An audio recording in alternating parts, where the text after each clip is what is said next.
We are live. All right.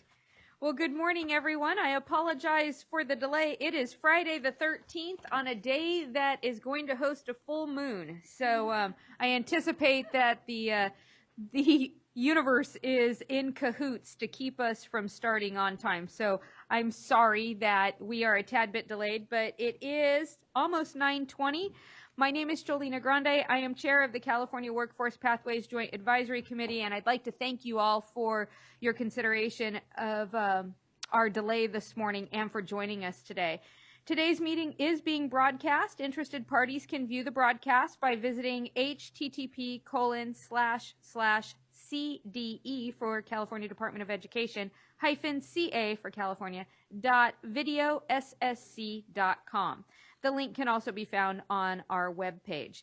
And with 4 members in attendance and approximately 9:19, I'll call the meeting to order. And the very first thing that we're going to need to do is take a look at the meeting minutes from our July 12th, 2019 meeting. It is on the left-hand side of the portfolio in front of you and is entitled Preliminary Report of Action up at the top. So if you have a chance to take a look at those, and then I'll entertain a motion to approve.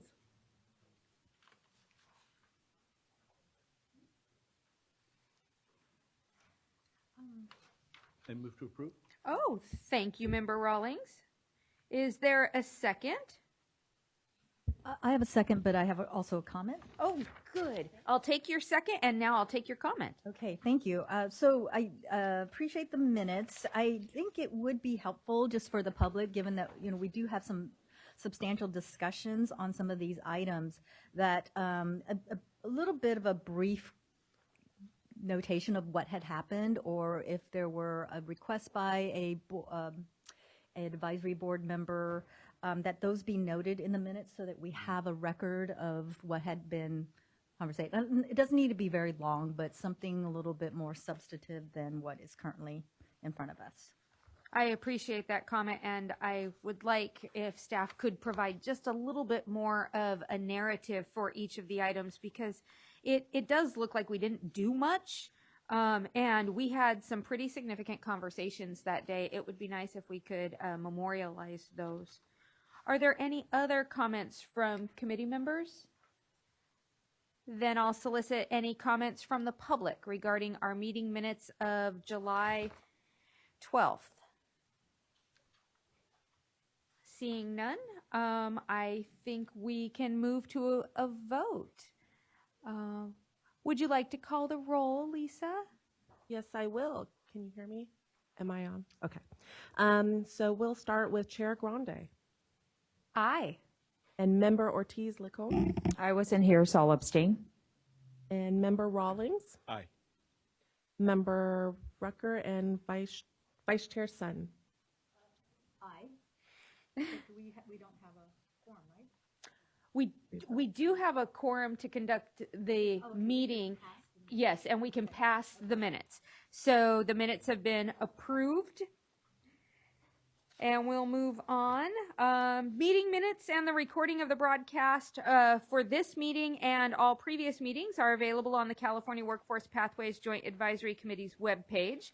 Today's agenda includes an update on the California state initiatives, which include the California Career Technical Education Incentive Grant, what we call CTEIG, and the K-12 Strong Workforce Program, along with an update on the development of the California State Plan for Career Technical Education. We will also include an overview of the California Perkins Joint Special Populations Advisory Committee, which includes the assistance that JSPAC offers.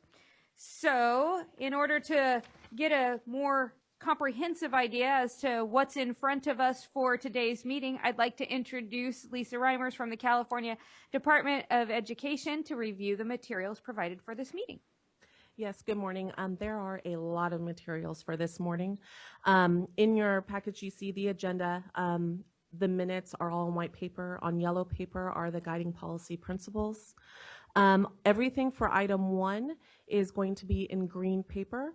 There was an update to attachment 3 that was posted, and an update to the slides that are being posted, but you have the updated materials in your packet. Thank you. Item 2, everything is in blue except for the large book of the state plan. That is in white.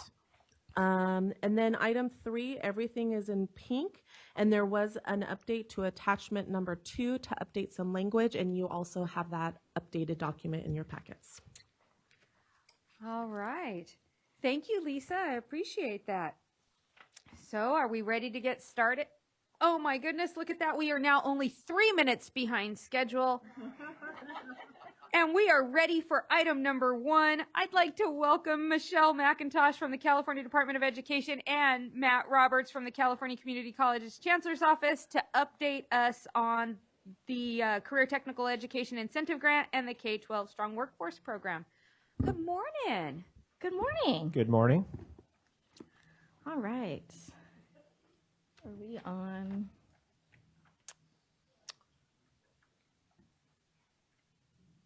Oh, maybe the mouse. That one? Yeah. Yeah, there you go. Sorry. Get the mouse. Get the mouse. Okay. Well, good morning.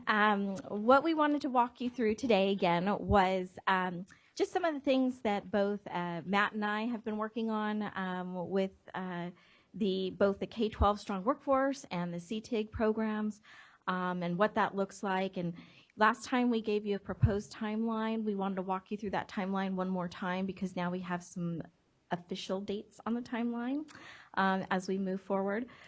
So one of the things that Matt and I have been really working on is this common planning and what that looks like to ensure that we are not we're not having the field work on 2 programs at the same time. We want to try to spread things out, make it workable. So as we look at the proposed timeline, you'll know that the fiscal year 1920 Career Technical Education Incentive Grant, that is scheduled to be released on Monday. Okay, so that should be out on Monday. If not today, it's just going through the process, our processes here. And then that particular application, we've given a full 2 months for review or for this field to work on that, and that will be due November 15th. Then I'll let Matt talk about the 1920 Strong Workforce Program. Yeah, so in coordinating with CTEIG, the Strong Workforce K-12 program for 1920, the application will be released on October 1st of this year online. And then the online portion where in NOVA, where applicants can apply, is November 1st. So it's about a month. The RFA will be released about a month before the application window opens.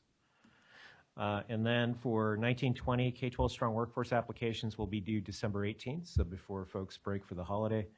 And then I'll let you do the next one. Sure, and then the fiscal 1920 CTEIG, those awards will be recommended to the State Board for Action on during the January State Board of Education meeting, so we'll have those allocations ready to be approved. And then we'll prepare for the fiscal year 2021 CTEIG application to then be released in January to prepare for the next year. So that way we're trying to catch up to fiscal years, so we don't have the lag that we've had. And then following that. So K-12 Strong Workforce Awards will be announced in February of 2020, so fairly early. So we really have tried to move the timeline up to get dollars out to the field quicker to align the planning process with the application process. So by 2021, will we be completely in alignment then? That's the plan. That's the plan. That's the plan. And how about a common application? We're working on that. We'll get to that in the next slide. It's at the top of the list. So again, our intersegmental common objectives that we've been working on is 1, to reduce the administrative burden. So Chair Grande, you said a common application. So one of the first things is that we are going to actually have the rubric, the high quality CTE evaluation that we're using in the CTEIG plan, that is now part of the plan for the K-12 strong workforce. So that's how they will be able to use one for the other, and instead of having to redo something at this point. Okay. Did you want to add any comments about that? Yeah, I would say there's other shared materials too that we've developed besides the elements of high quality CTE, using that as sort of a self-assessment. The rubric that we use to sort of score has been also aligned with what CTEIG is using, so that we want some commonality to it. So we like that approach. What are some of the other areas? So these are just kind of like also changes in the K-12 strong workforce application too that I'm highlighting. Let's see, what else? Other things like language, shared language, making sure that our RFA is coming over to CDE, but also some folks in the field to read it over without sort of blowing the competitive portion of it, but to make sure that we're using language that's common for both systems. And it's taken us a little bit of time to do that in the first year, but that's an emphasis for us. Yeah. We're also messaging how CTEIG and the K-12 strong workforce really act as sister programs and come together, and how they're complementary to each other. And I think one thing is that if we model from the agency level that we're working together, right, that hopefully will lend itself to helping the locals at the same time. One of the things I know, Matt and I created a little video for the K-12 strong workforce engagement sessions that they're having. I'll be attending some of the engagement meetings with him, the ones that I'm able to attend and so forth. So we're working and collaborating and working together in how we roll these programs out in the future. I think Vice Chair Sun had a comment or a Yes. question for you. Please. Sure. Just going back to what Matt said about the alignment of the rubrics to the elements of a high-quality CTE program. We've used that term, and I'm seeing it in the Perkins application as well. So are we talking about the principles and the elements, the 11 elements with the principles, or are we talking about the older version of the elements? We're still talking the same instrument, right? Yeah, it's the same instrument, so it's based off of the language that is in statute, which was based off of the older elements. The old Perkins. Right. So, however, what we've done is on the rubric, the evaluation point, what we've done is we've taken the essential elements, and so where you'll see the minimum eligibility criteria example. So minimum eligibility criteria 1 happens to be high quality curriculum and instruction, and I believe that aligns itself to essential element 1. So we've actually put that on the rubric, and it's on the evaluation. So where those essential elements align, we've included that on the evaluation. Do you anticipate that changing to align with our principles? Because if it were Perkins, these two grants have nothing to do with Perkins funds, and so for us to utilize the older, right? So do you anticipate in the next version of this that we will be swapping into? This is a CDE document initially, so we'll take our lead from them, but it seems pretty natural what you're talking about as to how do you evolve the document. Right. Yeah. And we have to follow what's written in statute, and so if what's written in statute are those minimum, it does talk about the minimum eligibility requirements being those specific items. So I think that might take some language change if we now want to go with the new essential elements. Okay. So that might be something for to refer to for legislation-wise. Okay, that's good. That's good to know. But you'll continue to provide the crosswalk from the old to the current. Because the principles and the essential elements are based largely on that document. And so that's where a lot of those ideas came from, and then they evolved given, the feedback and such. So, Yeah, so it could be that when we are making recommendations on the metrics and any changes in that we would make recommendations for some legislative changes to match our more current principles. to make it operational, administratively. I want to add one thing too, in terms of the shared language and the shared materials. We've done some inquiry into applicants that also were awarded CTEIG awards. And I know this is a question for inquiry. This is a set of data that just came to us. But there's some strong sort of leading indicators given folks that apply for both sides in terms of the focus of their programs, in terms of the budget types of what the budget narrative says about how they're going to achieve things. So we want to tease that a little bit more, and I know that that's responsive to the questions that you had. So just wanted to throw that out there. Couldn't get it into this board agenda because we just received the data, but strong in terms of crossover. So in terms, as we evolve this application and work together, I think the question of how does Perkins fit in, how does adult education program fit in, those types of things. We'll look at those as well. So we might see an update on that at the next meeting? Yes, absolutely. I would be proud to present that to you. Yep. That's awesome. Thanks, Matt. Mm-hmm. Go ahead. Okay, so we talked about, or maybe we haven't yet said, about improving and incentivizing the collaboration, the shared terminologies Matt discussed a little bit with you, and then really developing those strategies to improve the high-quality CTE, and then also with the CCI, the College Career Indicator and Programs of Study, and then eventually as well getting to developing model pathways that cross the segments and lead to student outcomes, because that's what these two programs lend themselves to. Yeah. Any questions on these as we move forward? Okay. I am just looking forward to the future and what it's going to look like when it's fully operationalized. It's going to be beautiful. Yeah. It's going to be amazing. Crossover is really nice. Yeah. So thank you.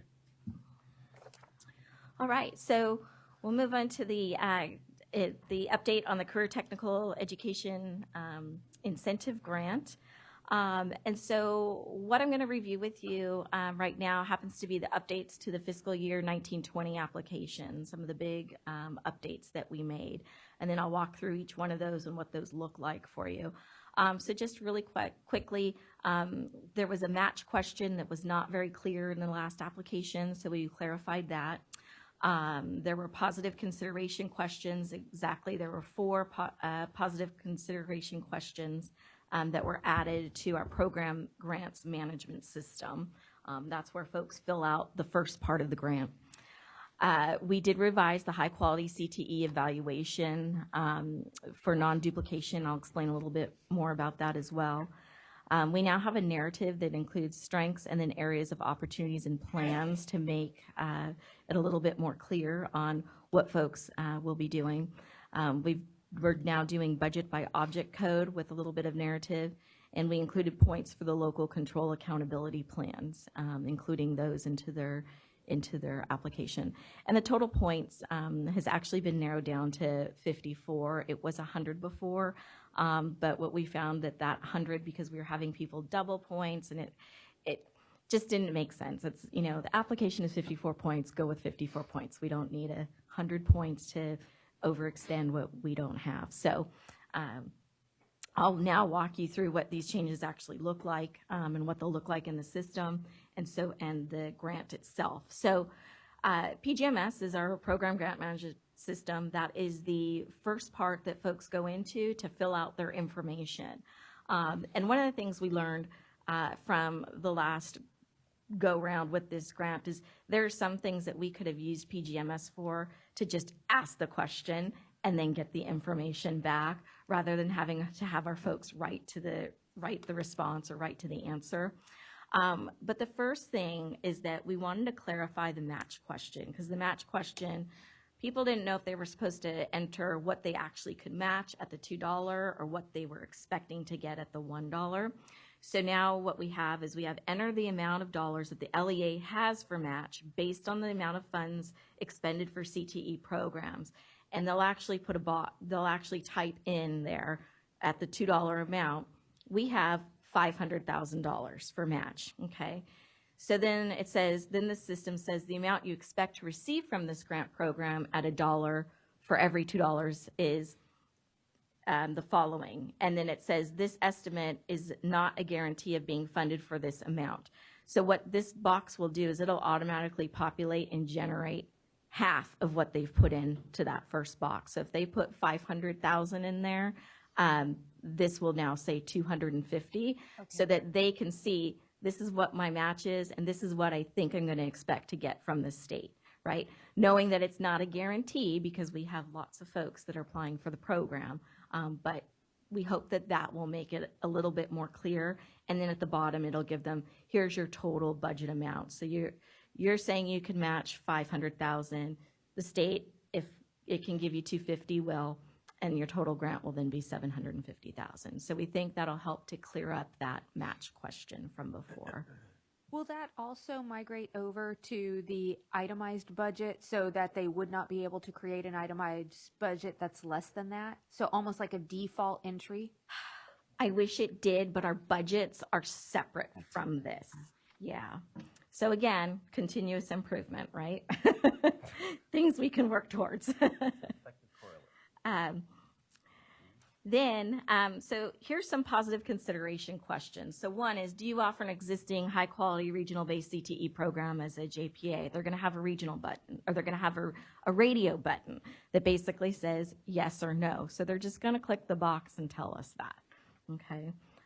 We know based on their CDS code if they really are or if they're not. So what's the likelihood that they'll mark no, and what's the peril or penalty for marking no? we haven't thought of a penalty for marking no, but they certainly wouldn't get, if we find that they, there's no penalty for marking no. It's just that they don't get the positive consideration as stated in legislation for being a JPA, for being like an ROP JPA. So there's no penalty to them, but what it does do is it gives the ROP JPAs an extra consideration. Yes, so extra, it really works out in the funding. So it's extra funding, it ends up being extra funding for them. And that was written in legislation. And then the next positive consideration question is, are you engaged in regional collaboration with the following? And they'll hit a radio button here as well. So this also includes the post-secondary educational institutions, including the Community College Strong Workforce Program or the K-12 Workforce Strong Workforce Program that's operating in their respective geographic area. And they'll have a text box where they can enter the name of that Strong Workforce program there. And then they'll upload a copy of the MOU if they have that to ensure that they are part of that consortium. So this is a single radio button on this? A single radio button. So there's not a second choice on this. It's There's a single radio button here. And then if you go to the next, it's a two-part question. Okay. It just doesn't all fit on one slide. Got it. Okay. So or they could hit other, and it says that they're working with other LEAs to align their career pathway instruction with post-secondary program requirements.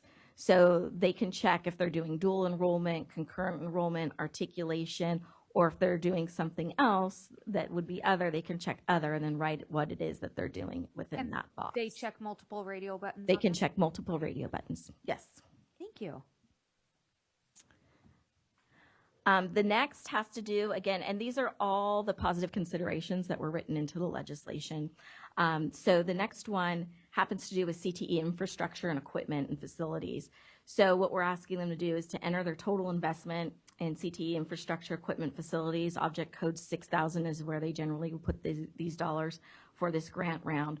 They'll put $1 in this total box, and the system will actually divide it by the total grant funds that it's going to pull from that first question. Okay. So, and then we'll provide a percentage to us to say they're spending 25%, they're spending 50%.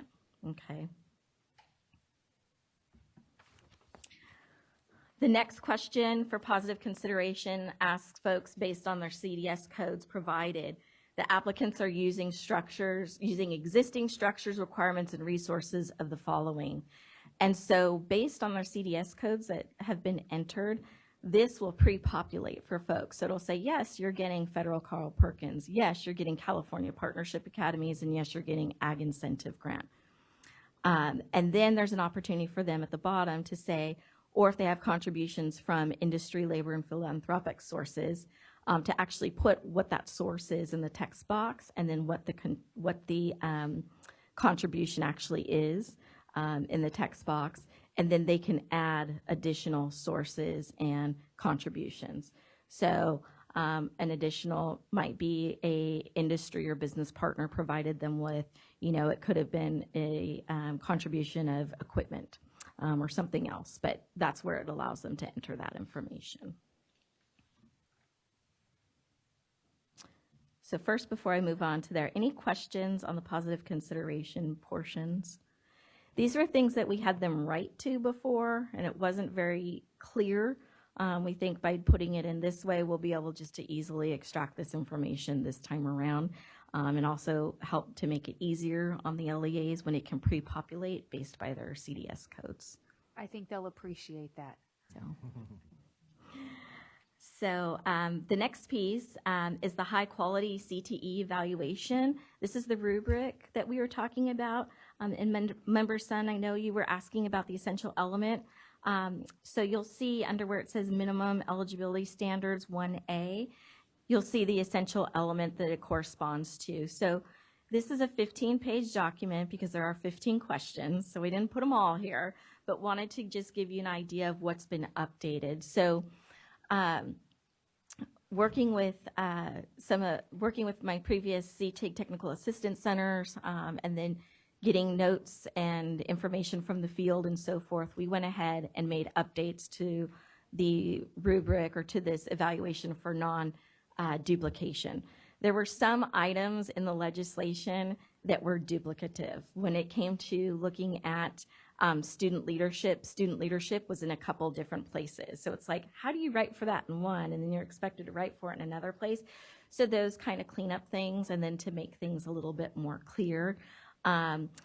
We did write on top of the example, we had examples of evidence, and we made sure to include up there potential tools and examples of evidence, because we asked them for evidence, but again, we just want them to, these are supposed to be examples that they could use, and then they could use, if they have these items or other items that would be able to show. But those were the main changes, just again, revising for non-duplication in the evaluation itself. We did do a revised narrative. The last time we said, please write 6 pages and tell us what your plan is. As a reader, that's a little bit difficult to read through, make sure that you're checking everything and that they've hit all the points. So what we've done is we hopefully have made it easier for them as well by, number one, you have your minimum eligibility standard here that you're going to write to, and you're going to tell us what your areas of strength are, and then you're going to tell us what your improvement opportunities and plans are in that specific area. So we don't have, the readers don't have to hunt and peck, and then also the LEAs don't have to figure out how am I going to fit all of these 15 elements into one page, right? So we are 6 pages. So we've framed that up a little bit better. Are there word or character limitations in the text boxes?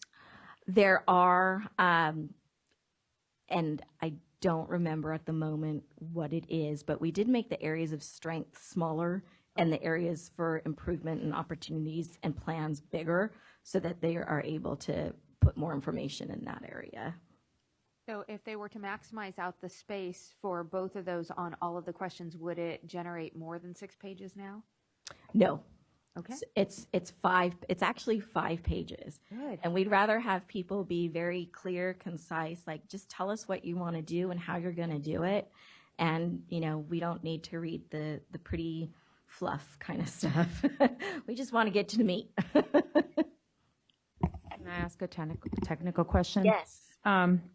So when the user is logged in, do they get an indication that there's a character max?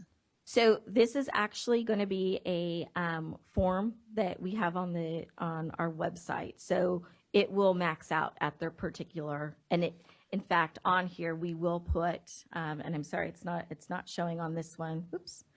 But there is something up here that will say this is your total character amount, so that they know that ahead of time. Okay, great. Because as somebody who submits grants on a consistent basis, that's needed. Thank you. Yeah. We do it in K-12 Strong Workforce application as well. Yeah. And we tell folks. Then we did a revised budget, and we did the revised budget by object code, and this was something that the field really asked for, because it's like, how do you write a budget based on everything that we've done?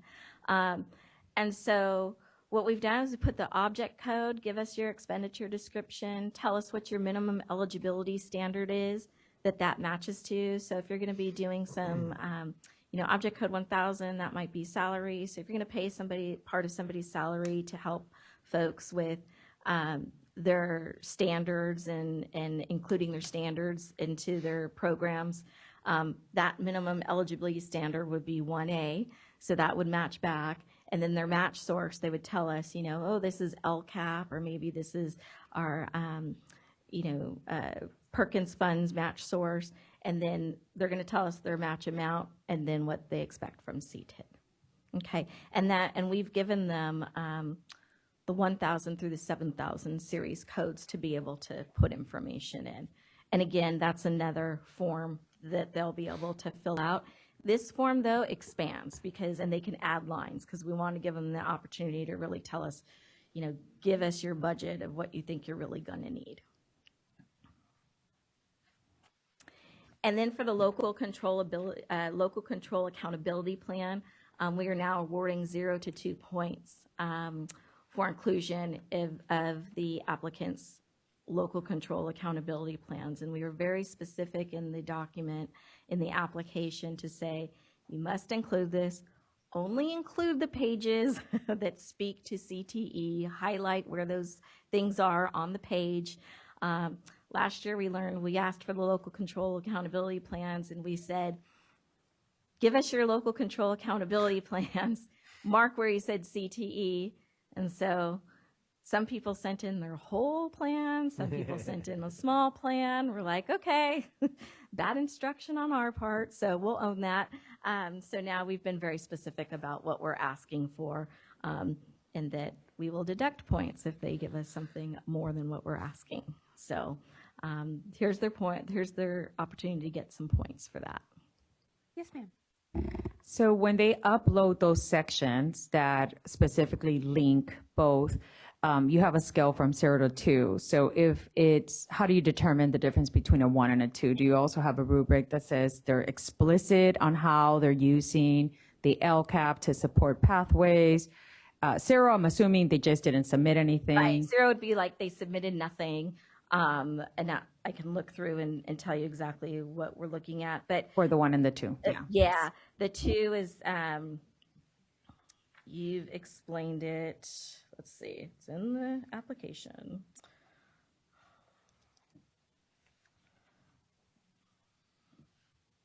Okay, so so a 0, the LCAP shows no evidence of CT inclusion, or there's no LCAP. 1 point is the LCAP shows some evidence of CT inclusion. There are questions in relation to the budget. So if they said, we're putting in 500,000 from our LCAP, but their LCAP shows they're only using 100,000, that would be questionable. And then 2 points would be the LCAP shows clear inclusion of CTE is highlighted and can easily be matched back to the proposed budget. So we're looking for realistic proportions there. And if we're deducting points because they send you the entire one? Mm-hmm. Yes, we have a very tight timeline to get these read, turned around, and scored. So, yes, and I think our exact language in there, if I'm not mistaken. Minus 54? Yeah, right. What's the total amount available, right? We said additional LCAP pages that are submitted or pages that are not highlighted will result in a deduction of points. We didn't say how many. We probably should have said how many. Any idea what an appropriate amount of deduction would be? I would say giving probably 2, giving that's the highest. So we can determine that to be different. And then finally, for the Career Technical Education Incentive Grant, the 17-18 data collection, we have finally finished it. You will see a copy of what those results are on the green sheet that was prepared for you. And I apologize, it's not the pretty graphic that you had before, but that's not 508 compliant. So we had to make it 508 compliant. So this gives you all of the data from those first those first two surveys that we did with the field to be able to get the information from their 2017-18 graduates. So some of the highlights here, if I can go through for you really quick. So for the 2017-18 data set, we had a total of 54 of the high school students that graduated in spring 2018 responded to the survey. So that's a pretty good response rate, considering, you know, usually response rates on surveys are about 10%. And then we had, so the graduation rate, we didn't exactly get a rate there, so we're going to have to figure out how we ask that question or do something different, because we got a number, but not the graduation rate as was asked. So we need to look at that again. So then the numbers of pupils, and again, these items, these actually correspond to what was asked specifically in legislation and what's also on our matrix of metrics. So number 2, pupils completing career technical education coursework. So we had 661,084, or 67% of students, CTE students that participate in programs supported by the CTEIG funds. For item 3, 84% of 12th grade students completed a capstone course in their CTE pathway, designating them prepared on the college and career indicator for the dashboard. And a couple things that I did want to tell you is that I've been working with our folks here in the CalPADS office as well. And they're actually looking at, we've had to do this by survey in the past because this was the only way we could get the data. The CalPADS office has, and working with them, and really it's our data reporting office, has said that, yes, we know we can get you items 1 and 3, so that's good, so we won't have to survey folks on those. So they can get us items 1 and 3, and we're currently working on item number 2, because that's going to be something that we need to do a little bit. There's some data definitions that we have to be a little really clear on that we're not as clear on with number 2. So, but the goal in the future is to have items 1, 2, and 3 to be able to be reported by our data reporting office on a yearly basis, so that we don't have to go back and ask the locals to report on something where we have the information. So hopefully that will be helpful. How long do you think it will take before we're at that point? I'm thinking because they were already able to pull 17, 18, they're working on 18, 19. So I would say we could probably, number 2 would probably be firmed up in the next month or so. So I would say by, so we were gonna put out our 18, 19 survey to folks earlier this year, but we've held off on that because if I can get this information, then I don't have to ask them for it. So the data survey that many of them thought they were getting it at the beginning of the school year, they're not getting, because we can actually, I want to see how much of this data we can get from us first before making a request of the field. Before you go further, yes. Lincoln? So this is student reported data, correct? This is reported data from the LEAs. So so when yes. it says 54% of high school students that graduated responded to the survey. So the students took the survey. Yes, I'm sorry. So these were the students that from the year 17, 18 that had graduated. So these were students that the LEAs were actually able to contact and physically get a contact from to find out the following information. So a year after they graduated, Yes. we're getting this. Okay. Yes. So I'm wondering why we don't have demographic data for the students, because I think that it's important for us to know who these programs are serving.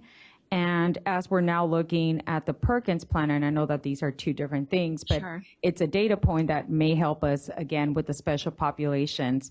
I would also like to know, where did 70% of the students end up? Was it a community college? Was it a 4-year? I think that also speaks to understanding better the students that go through the pathways. So is there a way that we could get more detailed data? And also the demographics is huge, because when we have these conversations about who are the students that are going through pathways, gender breakdown, racial breakdown, I would want to know their first generation students. All that paints a bigger picture and a fuller picture of the need. Sure, absolutely. Point well taken. And this is specifically based on what's written in statute, and what's in statute. And so your role as the Workforce Joint Advisory Committee then is to make recommendations on these particular data points, and whether you would like to see these data points or if you have other data points that you would like to see. So specifically, the demographic information was not included in here because it's not part of what was originally legislated. So that could be a point to make a recommendation. And then as far as the 70%, again, we went with the very kind of basic what was legislated. And we can go deeper, but I think there needs to be probably some legislation to be able to do that with data, because we have to be a little bit careful with what we're asking and how we're asking it, based on what does the law actually require. So there's that line between what the law requires, and then sure, I would love to ask these folks a lot more, but at the same time, we always have to be cognizant of, okay, so what does the law state, and are you overreaching by asking too much? So. Yes, ma'am. Yes, and we do need to be careful with not asking citizenship, birth. I completely agree. But if we're only getting 54% of the students that are actually responding to the survey, so we're only getting half the picture already. Now, 54, I have to say, to track students post-graduation, that's a pretty good rate. Mm-hmm. And so but we're only capturing 54%. And so I think that asking for the demographic data, I think that's almost basic. That's baseline, mm-hmm. I would say. Yeah. And you could certainly make that recommendation. If we were to make that recommendation, Michelle, where does it go?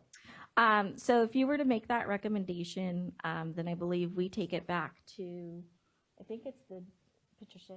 Yeah. So as part of your part of the Budget Act of 2018, it included an additional role for the Joint Advisory Committee to make annual recommendations by November 30th on the outcome metrics, and you can include in that the set of recommendations information, and that information has to be submitted to the Department of Finance as well as, I think, the Policy and Fiscal Committees of the legislature. But that was part of the Budget Act.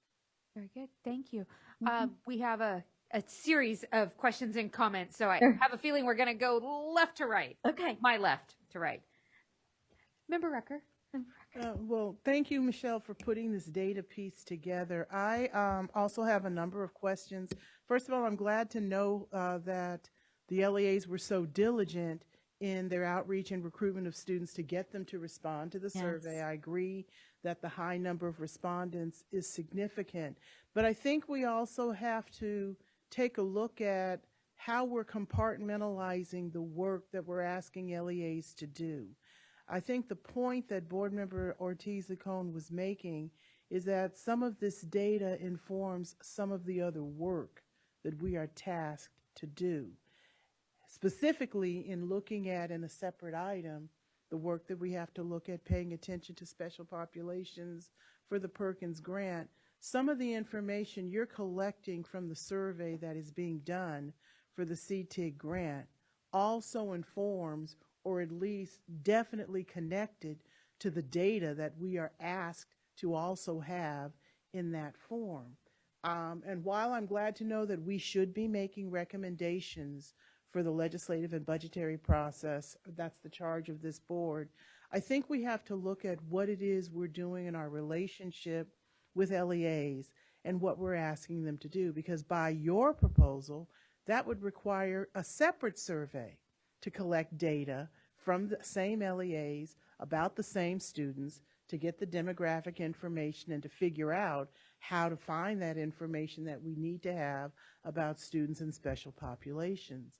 I think the point that we're making here is we need to be more thoughtful and purposeful about the survey document itself. Yes. I think a single survey can serve multiple purposes for the data that we are tasked to develop and use to inform the plans as well as the evaluation processes that we have to use.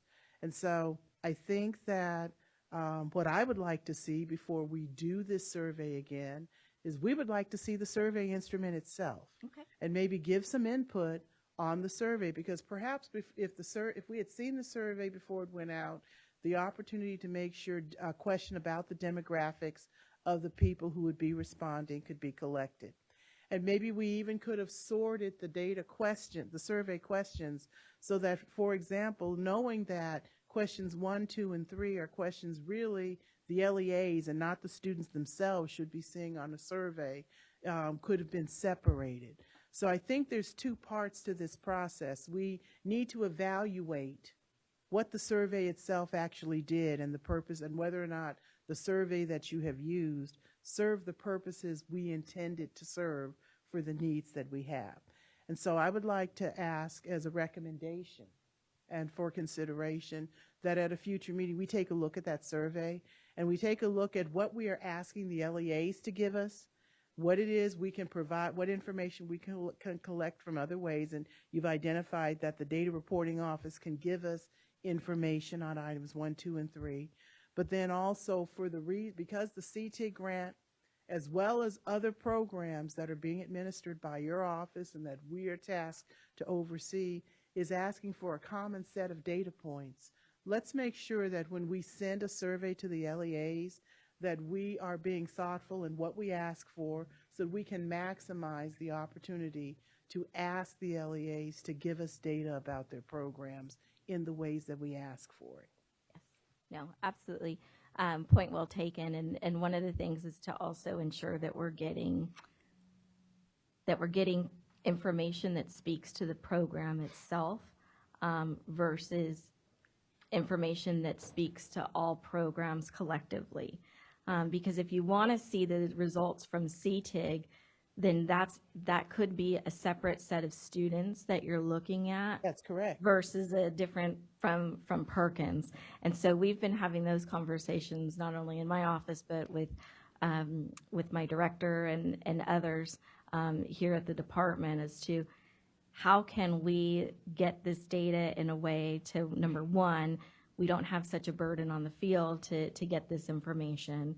And then number two, how can we get it in a way that it's disaggregated so that way we can see this is how the CTEIG program is doing, this is how the Perkins program is doing, this is how Ag Incentive is doing. So there is a need for a data system, I think, that we've talked about before that can do that, and we have been discussing that as well. And yeah, I'm actually happy you said data system. Yeah. I was trying to be very careful. I know. Sorry. My concerns. Yes. Because one of the things that's been a continuing problem, or let me change the word problem, that's not what I meant to say, a continuing issue and conversation with this panel is about the data system itself, not so much whether or not we have one, but because we do, but what is available to us and what data systems can we use to take advantage of. We've had a chance to study multiple ways that multiple systems, including the community colleges, collect data about students, and different systems have advantages and content that we currently don't have in the work that we are currently doing.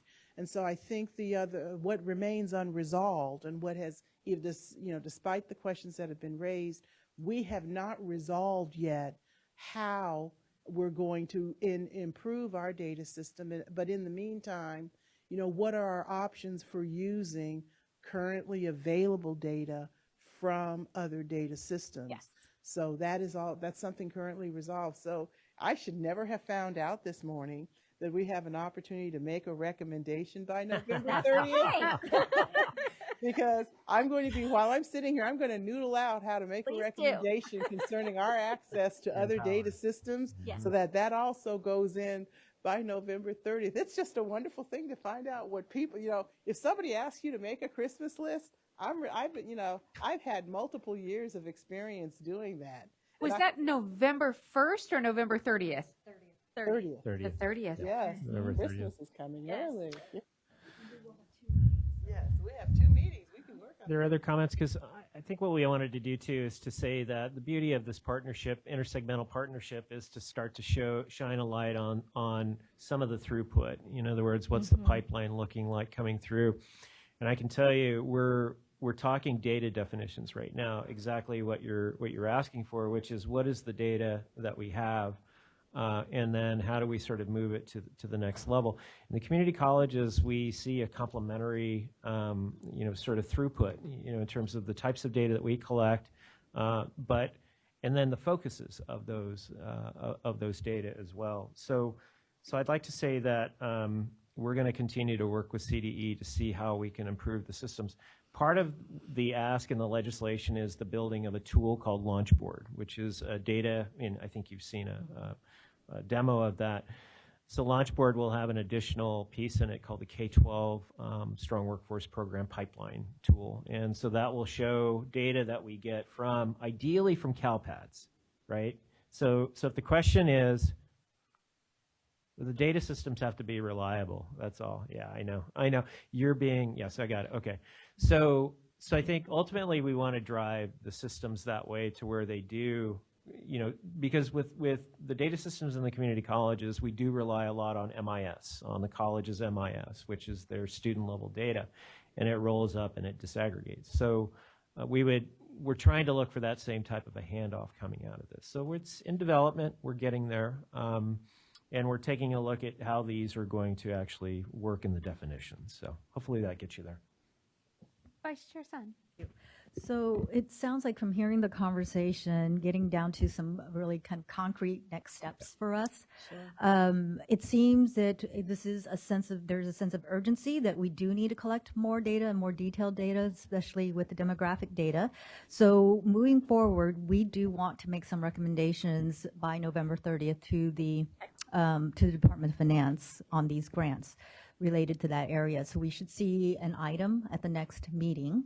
And it would be nice to know what is happening with Launchboard, what's going on with the MOU between the community colleges and CDE.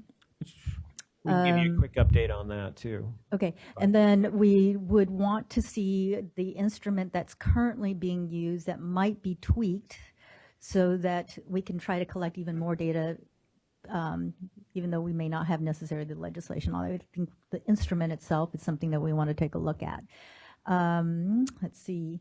And it's curious because this data collection, as Member Rucker said, we've been struggling with this since day one of these conversations. So I'm curious where we are with that. I'm not sure I'm very clear on the progress of it. We kind of we've collected this information, but still the idea of how all of these are going to merge. And my question, and then is funding within the K-12 Strong Workforce and CTEIG allowed for LEAs to use that for collecting of data? Can they utilize those funds for the collection of data? If not, do we need to make a recommendation that some of those funds be used? And then as we're looking at Perkins, could we utilize Perkins for statewide, a percentage of that for statewide in the collection of data? So, and that goes back to the accountability piece too, I think, for Perkins as well when we get to that. Did you have in mind too a statewide call out? Given that as well, a statewide call out that could augment and supplement the larger systems. In other words, you've got the data collection going in the field, supplementing the data conversations. How does that roll up? I think that's the big piece. It's like we know that there's action going on in the field. How do you pull that out? And I think so as part of that, it may be something to consider. Member Rollins? So just on the theme of we've learned this lesson once before, let's not have to relearn it. Yes. Specifically when we're looking at the racial and ethnic data, let's make sure that we're using some of the lessons that the community college system has learned about the need for deeper disaggregation of the racial and ethnic data. Because as we regionalize some of these populations, you're missing some of the key details on where we aren't being as successful as we could be. Yeah. And I think getting that next layer down will be to our benefit. Yeah, you're right on target. Yeah. Thank you. Do you want me to talk about the MOU real quick? Sure. Can I give you an update on the MOU? Give it to us. So what drives the MOU are the data definitions. And so when we, the legal vehicle that we use, and we're going to piggyback on, we're talking about piggybacking on the MOU that was currently executed between the community colleges, and so as sort of an addendum or supplement. So it's definitely in motion. As soon as we get the data definitions completely baked, then we'll be able to put it in the MOU.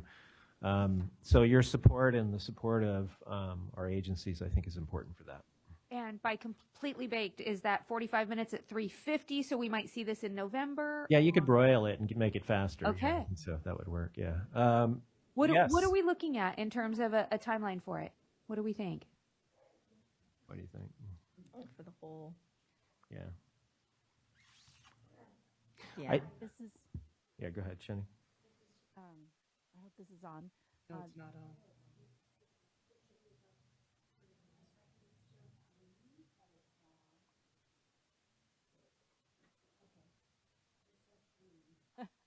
Okay. Where we are with the MOU is we do have a master MOU already completed in April with CDE and the Chancellor's Office on three specific projects. What we're doing now is adding the K-12 strong workforce to that master agreement. So what we have to do is, as Matt said, develop the data definitions, and then our DII folks has to look at that and sort of do their internal work, and then I think we have meetings that we're trying to schedule to review the data definitions, and then we have to go through the legal process to add and amend to the master agreement. So that process has started, and we're going through that process, and it's a matter of how long it takes to follow all the way through and dotting the I's and crossing the T's. But we are looking to move that as quickly as possible. So maybe for the 2020 data, we might have that in place? We have an interim process in place for collecting data and using data until the MOU is in place. So I think currently that should be working. There are some challenges with that, but that's the interim process we have in place, and that will continue until we have this MOU in place. And I think it will make it, the goal is to make it a lot easier for everyone to report, for us to grab data and look at it. Thank you, Vice Chancellor Weber. You had a question or a comment? Yeah, I heard you use a term of art. I heard Dr. Roberts use a term of art, and I also heard you say on data definitions. I heard this 7 times now. And when you say, but I also heard you say crossing the I's and dotting the T's. That's I have a very pedantic nature, and I need to ask some clarification about the data definitions, because I also heard Dr. Roberts talk about the use of CalPads. One of the issues we already know about and are aware of with CalPads is CalPads does not contain all the data fields that are necessary for the work that we need to use and have available to us as a data point for either CTEIG or the Strong Workforce Grant. So I have a concern that he would bring up CalPads anyway, knowing that. But my second concern is on the data definitions, what is the source of those data definitions? Are you going by the work that we took time and did last year with the Department of Finance to enumerate some of those elements that were written into the budget proposal, or are you using the data definitions or some of the data points that are defined in statute Or are you looking at the data definitions that are defined for the data fields and CalPads or the data set that you're going to use? Because those are 3 or 4 different terms of art depending on what your data set is. So I would like to have some clarification on what those definitions are and the source of those definitions. When we say data definitions, we mean at the CalPads level or at the launch board level or at the MIS level. So it's the what is this that we're asking for? How is that defined, and how does that talk to other sort of areas of the database? And so it's May on I its add? very May I add, Matt, to, Sure. may I make a suggestion? What I'd like to do, if you wouldn't mind, Member Rutgers, is that we bring this as an agenda item in November, or I think the next meeting is October, and provide you a lot more detail and bring our staff who is working on it, who can provide the specific detail and answer your questions. And I think that would be probably would satisfy the questions that you have, and we want to be prepared to provide that information. I was hoping that was going to be your answer, because I believe that that presentation would also inform some of the recommendations that we are also tasked to give, because I think this is our opportunity at this exact moment.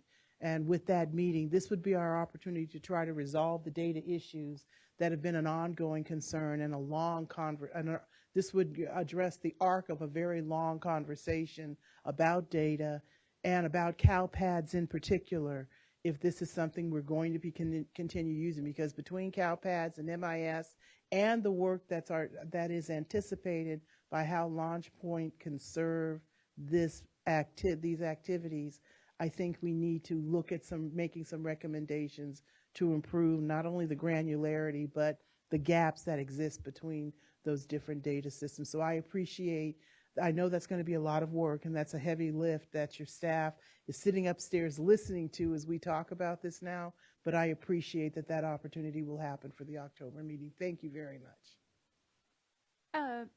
Member Rawlings. Vice Chancellor Weber, one of the things I would ask along those same lines is if we're talking about how the CalPads data and the community college system data, especially regarding strong workforce, how those are integrated, I would say when we do the presentation in October, also have a frame of mind about how the data system in the state may be developing, especially on the cradle to career data system that is starting right now with higher education, but will inevitably impact how we're collecting data and sharing data among our agencies here. And so just making sure that there's a context added to that as part of that presentation would be helpful. We will do our best to do that. We are currently having those conversations, so I don't know how much we will have to be able to report, but I think it will be helpful, and we will present the process and how we're approaching this and what we're looking at. I think that would be helpful to you. Okay, we will do that. Thank you very much. Okay, Michelle. So back to the green sheet. I just want to say that items 4 through 8, those are items that are actually follow-up data points that we would collect. So once the students have graduated for that particular year, similar to Perkins, we typically wait 6 months to get this type of data to find out items such as, did they earn did they get their certifications? Also, how many students are employed, if they're employed in the same field, if they're at a post-secondary institution, state apprenticeship, or another form of job training. So you can see the results here. Again, these are just from the 2017-18 group. And then in addition to the metrics that were specified, we were able to collect some of these additional data points here for you, just to show that the 96%, and that's on the second page, in addition to the metrics collected, 96%. So we did the survey in two. We sent the survey out. We did a part 1 and a part 2. The part 1 was generally the enrollment information and so forth, and then part 2 was the follow-up data. So when you see 96%, that was for the first enrollment data piece, and then the 81% of the follow-up data there. And then you can see just some additional items of expenditures, just to see where expenditures were typically happening, and so forth. So that concludes my information for the 2017-18 data collection, and we'd be happy to bring you the instrument to another meeting and go through those. And by that time, hopefully I'll have some additional information on that item too, if we can for sure not collect that through the CalPAD system. Michelle, I want to thank you for providing us with the information that you had available to you at this time.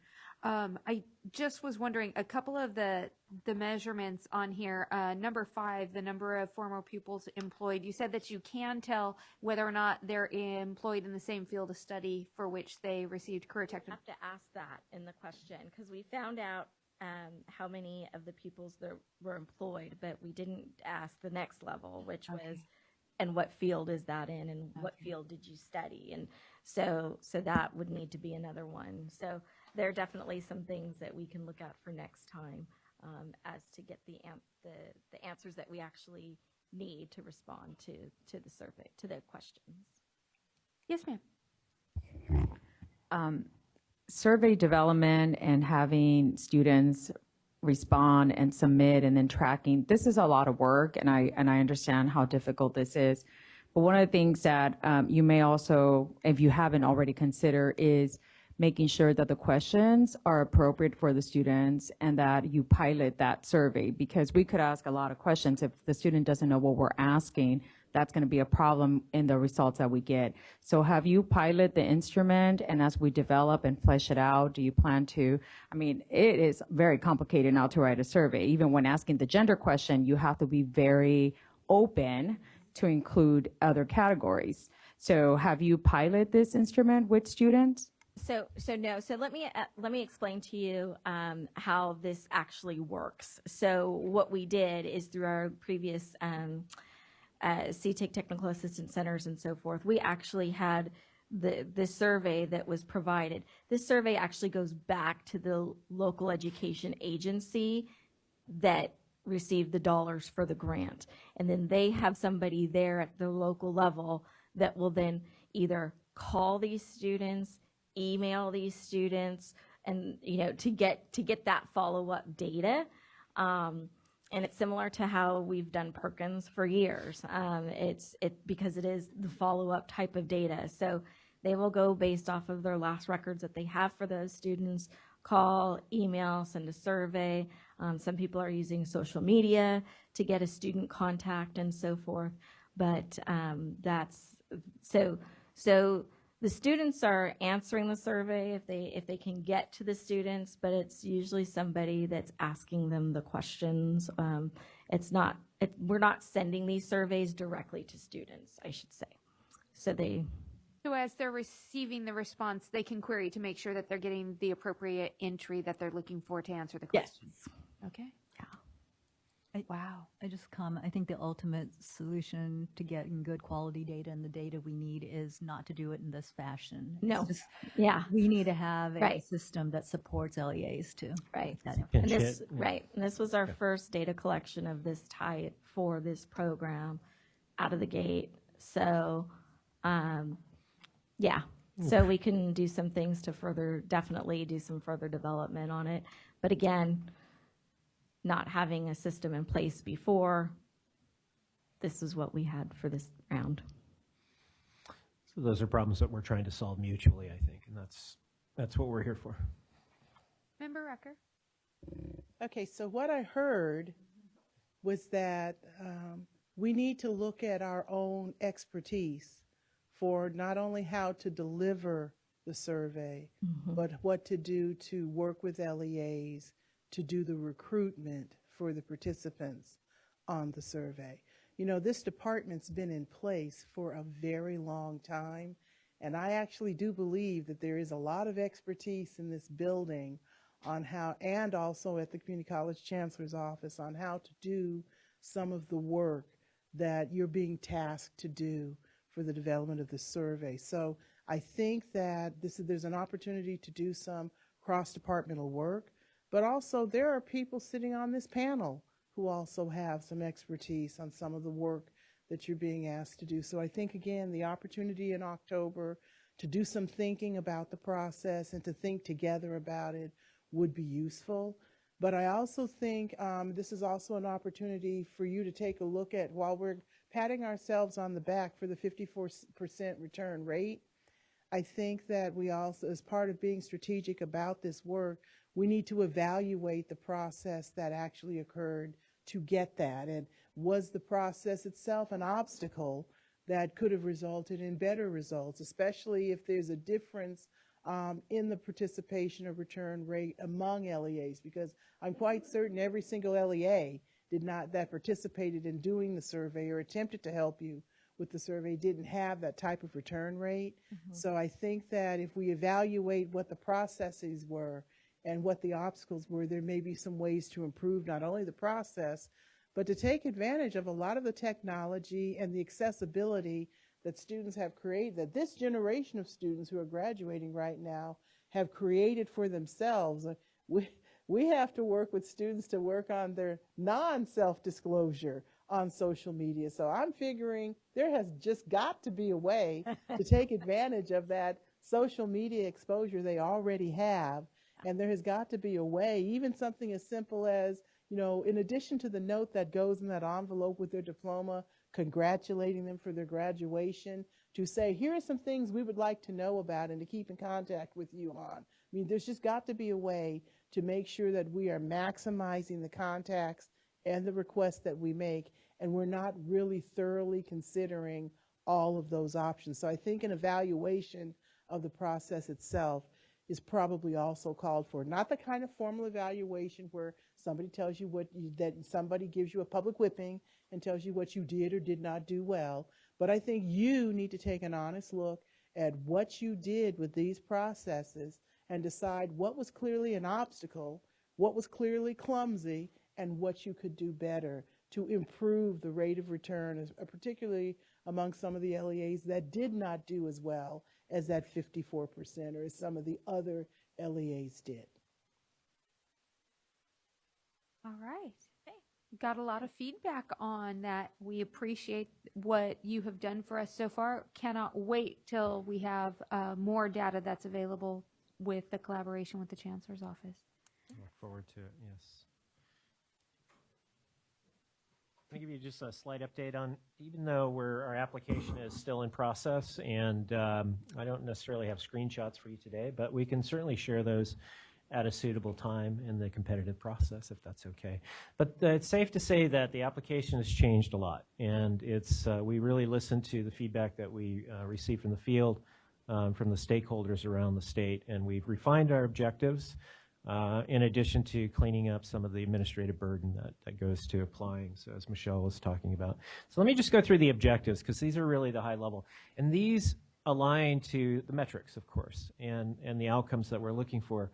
So the first one, of course, is to support the collaboration across the systems. And I think Michelle has certainly presented that this morning, making sure that we've got involvement from industry and businesses and organizations. And we're taking a look at sort of how our ecosystems can help support this conversation with the secondary to post-secondary pathway conversation. So there is some changes in the labor market information that we require in the application. We've simplified it quite a bit to ensure it's not a barrier for folks to apply, but at the same time making sure that investments that we're making in the field are based on needs, right? Based on where students can actually go to either seek post-secondary education or employment, that type of thing. The second one is to support LEAs in developing and implementing high-quality CTE programs. So the alignment of the instrument across the system, and certainly using the elements that the Joint Advisory has developed as part of the application. Those are front and center. Those are things that sort of guide the vision. So as part of this, it's to really shine a light and incentivize the student exploration and the selection of learning opportunities. We want to really bring that up. And what we're seeing so far in the investments that are going on, especially in some of our smaller LEAs, is what's the level of sort of investment that's going in to incentivize new, to incentivize better connections, to incentivize these types of outcomes. We also want to continue to build the foundational career path skills. It's the skill base that seems to be very prevalent in our workforce and within our educational, our post-secondary educational communities. So really making sure that students are exploring.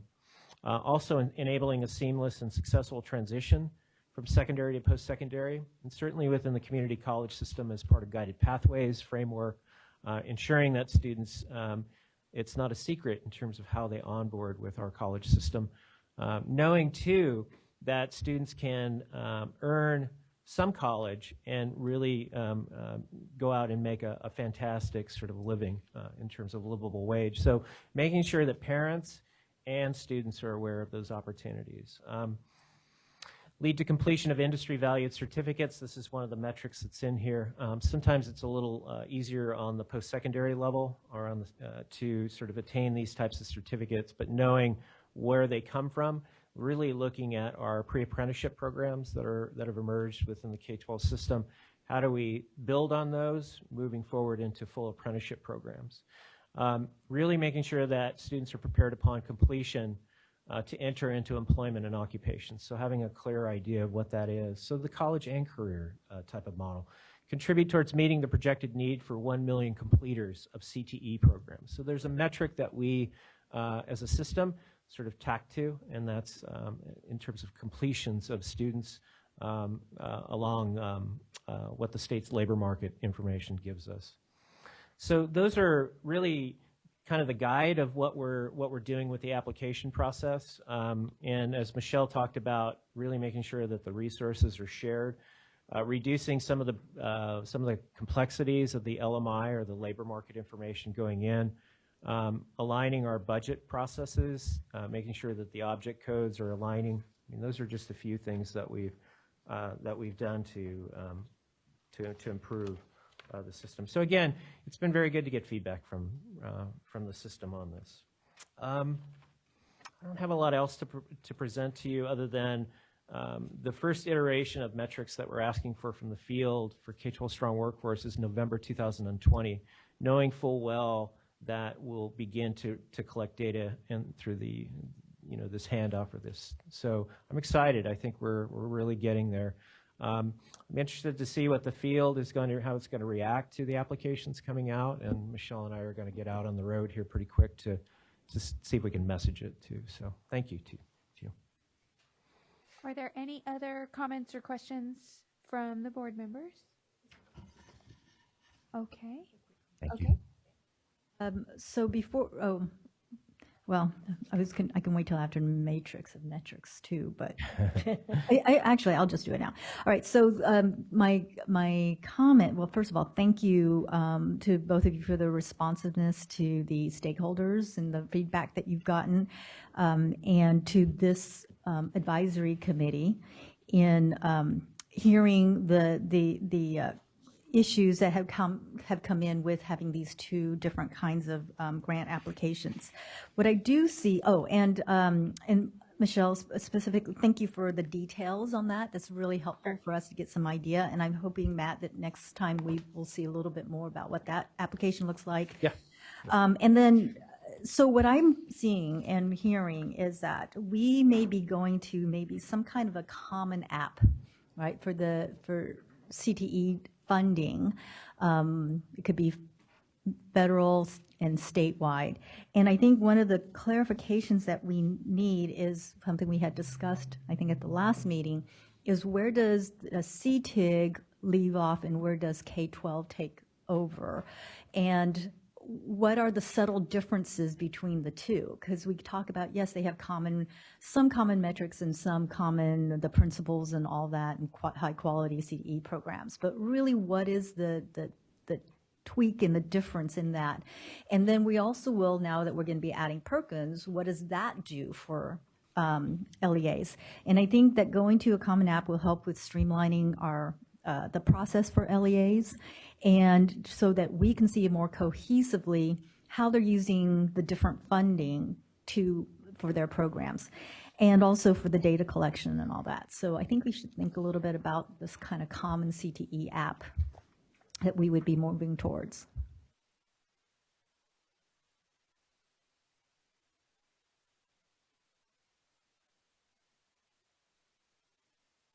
All right. Ready for the review of the matrix of metrics?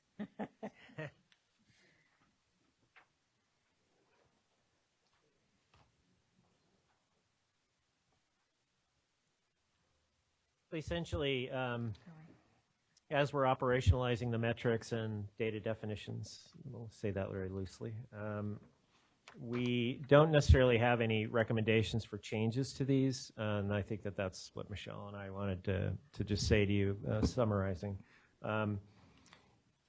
We talked a little bit about the MOU development, which is in your right-hand columns of the matrix. We talked a little bit about the data definitions that we're developing, and we'll do more of that in a future presentation. So we see these moving forward. The recommendations that you've talked about so far today in terms of drilling down to subgroups, I think that's a great idea. We do that, right? And we do it by CTE too. So we try to cut it that finely. Yep. Keep going. Yeah. And so I think one of the things that you'll see that we'll want to update in the future is you have each of these data metrics, and then if you look at row 1, column D, you'll see CTEIG source of data.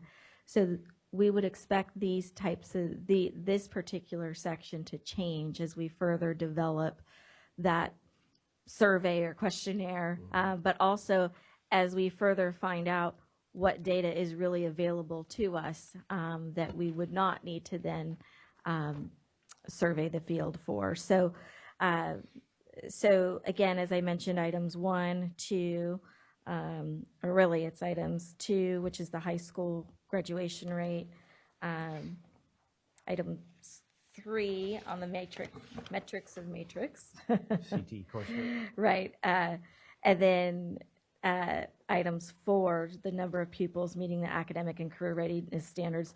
Those are items that in column D, we would probably upgrade to say yes, that we are getting them from CalPEDS, but really from our data reporting office, and be specific to the source. Not only specific to the source, but also specific to the measure and how it was arrived at, because there are, we talk about data definitions, and we want to be really clear in the, not just where we're sourcing the information from, but how we came to that conclusion for that particular number. So we would see that we would update this, this matrix of metrics to include that information as well. Yes, Member Rucker. Okay, I want to thank you for giving that clarification, because that's related to what we had previously discussed. There's one of the other things I do appreciate that you've done in this matrix is spell out the difference between what data sources are still going to be identified as lagging indicators. Yes. While it's not necessary in this chart to explain when or from what data year the indicator will come from, I think it's important for us to make sure that for these data points that are identified as lagging indicators, it's very possible that could be 2 different data years. And I'll give an example. Because we have now changed how the graduation rate cohort is reported, because it's 4-year and 5-year graduation, for some of these, it's possible you could be looking at one graduation year, like with the report, the survey you had was from your 2017 graduates. That's a lagging indicator. Right. But you could also have separate data from another, that's a different lagging indicator from your 2018 graduates. So in the narrative of the document, for those lagging indicators, if you could differentiate what the data year is, I think that that will be helpful. So, okay. I mean, I understand what it means when we say we're going to have a lagging indicator, but I also know, just based on the conversation we had about where your survey data came from for the students, we need to know what the reporting year is for that lagging indicator. I think that's an important detail. Okay, yes, thank you. So is that concluding the update that you have to provide us? That concludes the update. Okay, so I'll check to make sure. Any other comments or questions from members? Any comments or questions from members of the public? I see them all running up to the podium. Seeing none, I want to thank Michelle McIntosh and Matt Roberts on our updates to CTEIG and K-12 Strong Workforce. And now we'll move on to our second agenda item, which is an update on the development of the California State Career Technical Education Plan. No, break. Yeah. Okay. There is a movement afoot for a break, so we will be in recess. Yeah, we'll be in recess till the top of the 11 o'clock hour. It gives people about 17 minutes to do what it is that they need to do. All right, it's 11 o'clock. We'll reconvene and move on to our second agenda item. And our second agenda item is an update on the development of the California State Career Technical Education Plan, including requirements for the federal Strengthening Career and Technical Education for the 21st Century Act, what we affectionately call Perkins V. So I would like to welcome Pradeep Kotam-Raju, Division Director, Career and College Transition Division from the California Department of Education. He's going to share with us the progress on the development of the California State Plan. Pradeep? Thank you, Chair. Good morning. I'm the Director of the Career and College Transition Division. Today, on behalf of the State Board of Education, California Department of Education, and the California Community College Chancellor's Office partnership that is charged with developing the state plan for career and technical education, I will provide you an update on the progress the partnership has made on developing and writing the California State Plan for CTE. The plan is being developed and written to meet the requirements for the Federal Strengthening Career and Technical Education for the 21st Century Act, also known as Perkins V. A state plan for CTE was also written in 2007-2008 to meet the requirements of Perkins IV. In many ways, the two plans go over the same terrain. And in that sense, the current CTE plan is updating demographic, economic, and education information as it pertains to CTE, as well as state CTE policy and administration. However, there's one major difference. While the earlier plan describes the state of CTE in California, most of the funding for CTE was based on the federal allotment, and hence was driving how CTE was being delivered in the high schools and community colleges in California. That is not the case when the current state of CTE in California is being discussed. CTE in California is now being driven primarily by state funding, with federal funds playing a catalytic role. You heard updates on two such programs, CTE and K-12 Strong Workforce. And those programs, as well as others, are being given much more prominence in the state CTE plan than just the Perkins requirements. Besides the agenda item, you have three documents. One is a working timeline. The second is a briefing that summarizes what is being addressed in the state CTE plan. And a third document is the actual text of the state plan for CTE as of the end of August 2019. You also received a version with track changes to show the differences between the two documents. The changes were mainly editing and formatting with minor changes in content. In both versions, you will notice there is more content to be included, as well as completing portions of the federal application for Perkins funds, some of which can be completed only after fully engaging with stakeholders in the public. I will first begin with the working timeline and then discuss the briefing, say a few words about the milestones, and finally talk about the process that is being used to complete the steps required in building and validating the state CTE plan.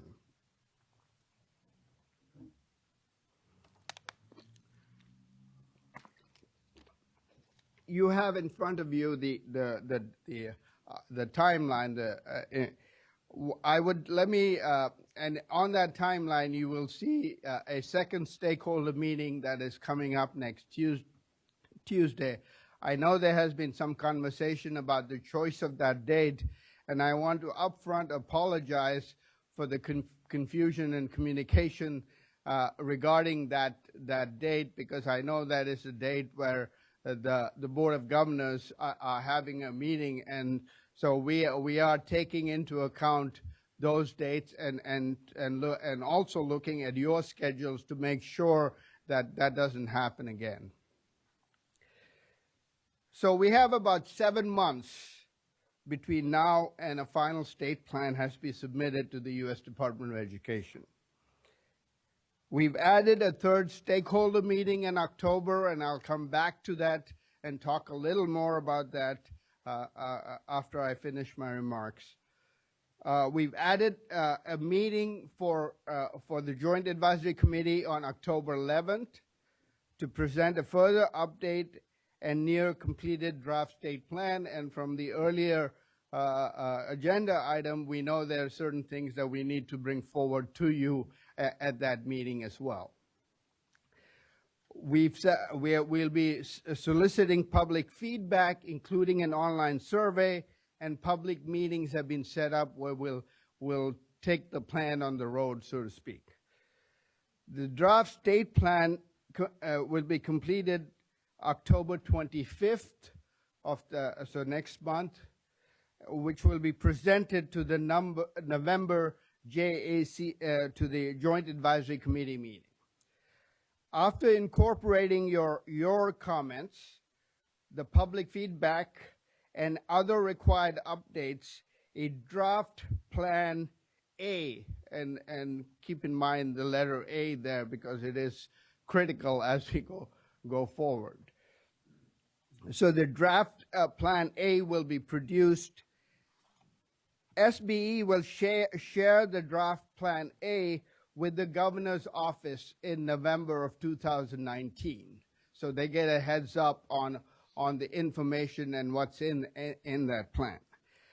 Draft plan A will be presented as a State Board of Education informational item in December 2019. It will also be presented as an informational item in November 2019 to the Board of Governors. The draft plan A then will be presented to the State Board of Education and the Board of Governors in January 2020. And we will then bring all the content that is required, the content, the combined feedback from the different boards, conferences, survey, into a final draft plan for presentation in January 2020 to you, which will be held at the end of January. Most of the time we have the meetings usually in the second week next to the state board, but we thought we needed time to collect and gather all that information and put that in that draft state plan, and we'll present that to you at the end of January. With your feedback, a final state plan, a state CTE plan, will be presented for approval in March of 2020 and will be presented again as an informational item to the Board of Governors. It will then be sent to the governor, who has 30 days, whose office has 30 days to review. And the plan is supposed to be, will be submitted no later than April 15th, 2020 to the U.S. Department of Education. So questions on just the outline that I had before I proceed to look what we are addressing in the plan? If the governor's office requests revisions to be made in March, when will those revisions be finalized and distributed? We're hoping that we provide them a copy in November, that we will be, at least we will use the offices of the State Board of Education to have that communication with them over this process, so that there'll be continuous communication. So hopefully during that 30-day period, it is a question of fine-tuning in some sense. Member Rucker. I'm not clear on a couple of points. I know you said that it's listed here that their stakeholder meeting number 2. I think I missed it when you said the first stakeholder meeting was held. When was that? That was in August 13th, I think it was. I think it's important anytime you have you put the timeline of significant events on the development of this document. I think all of the significant events need to remain on the timeline, so that first stakeholder meeting, even though it has already occurred, needs to remain on the timeline. My second question is concerning the public comment. It says here on November 15th, the open public feedback survey. Is that when the public comment period would be? That the public comment period will be after after draft plan A. That's when we put that out there. So there will be public comment, plus we will have a website where they will go and actually are able to review the plan and submit that at that point. It doesn't say that anywhere. So where is the public comment going to actually occur? November 15th is when it says open public comment. Well, that's not what okay, let me try again, because that's not what he just said. I asked if November 15th is the public comment. He said in response that the public comment would begin after draft plan A is presented. That's not until January 8th. So how are we having based on what you just said, Lisa, how are we having public comment on a draft plan in November that has not been presented to the board until January 8th? So either we're having public comment before the board sees it, or we're having public comment after the board sees it. Which one is it? Because the timeline for me is not clear. And how long is the public comment period going to be? How is I would like to see some detail later. It doesn't have to be in the timeline, but I would like some clarification or explanation about the public comment. So could you clarify what Lisa attempted to add to your comment? Is public comment for November 15th, or is it actually going to be after draft plan A is presented? Sorry, the draft plan after you review the document. So it's your review of the document takes precedent. Then after that, we put that out public comment, and there's a 30-day. The law requires a 30-day time period, so that goes to December 15th, and that will give us time to include those comments within that plan, which is draft plan A. So it would be after this panel sees the draft plan. Correct. It will be public comment. Correct. And public comment will close December 15th? The law requires at least 30 days. So you're going to clarify the public comment piece on this timeline, and there will only be one public comment period, because I'm assuming after public comment there's going to be some revision being made, and is the public going to have a chance to see what's revised before it's submitted and comment on that as well? Since we will be presenting it to you in January, and we'll be presenting to the state board, that will be a public document out there, and the survey or the website will be open for them to make the comments. But the law just requires us to open it for 30 days. We can close that, but we can take comments. But because the Department of Education requires us to address every single public comment that comes into this time period, we need to close that at some time. So we have the authority to sort of accept those comments and maybe just list them, but not actually answer them if it's beyond the 30-day period. Got it. Okay, thank you very much for that explanation. I appreciate that. Can I Vice Chair then Todd. just add, so I understand that this is going to be a tight timeline and you're trying to meet all of the different requirements moving down. So what I would encourage, well, actually say we should do, is make sure that when these drafts come to us, that this becomes a very open opportunity for stakeholders to provide comments. So that there are different ways for which they can provide feedback. And that does also mean that we need to, for our meetings here, that they need to be publicized more widely. And we had discussed at one point putting out the notifications of these agendas in the state board listserv. I don't think that's been done because I haven't been receiving that. So we just want to make sure that we're advertising our agendas as broadly as possible and that it's noted on there that there would be opportunities for the public to comment on any of the drafts. I noticed at the top of page 2, we have December 20th closed public feedback survey, which makes it open for about 35 days, more than the minimum, the minimum required. And then I see someone is spending their New Year's Eve analyzing public feedback survey results. I appreciate someone giving up their New Year's to be able to do that. But I'm wondering, when would we potentially be privy to see what those feedback results are? Because I noticed that we're going to be combining the feedback on January 20th, and then the final draft plan comes the 31st. Is there going to be a point in time where we may be able to see what those public feedback results are before they're integrated into the final plan? We'll take note of that and try and get that. I'll talk to my team here and figure out how that can be done. And so, because a lot of that is electronic, and we have to draw that down and provide document. And so we may use.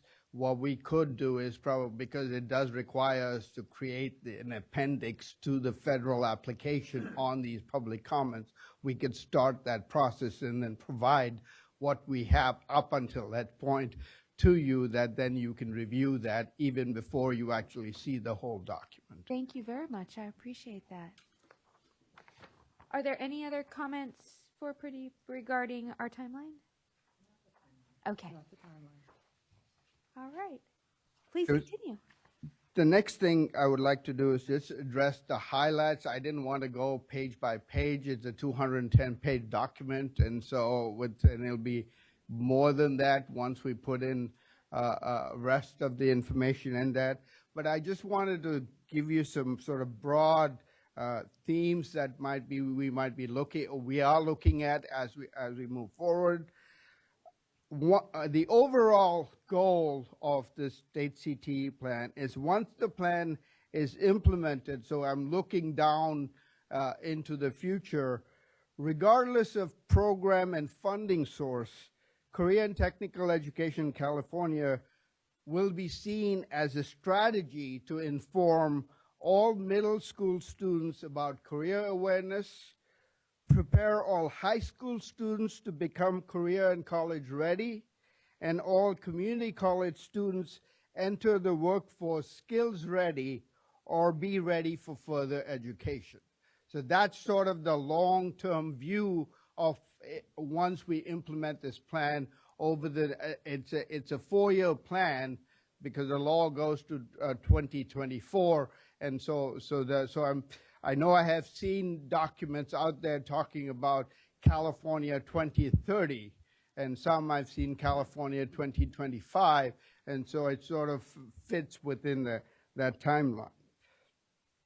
The second thing I would say, it builds out a vision for California CTE from language that already exists, from already existing state legislation around CTE.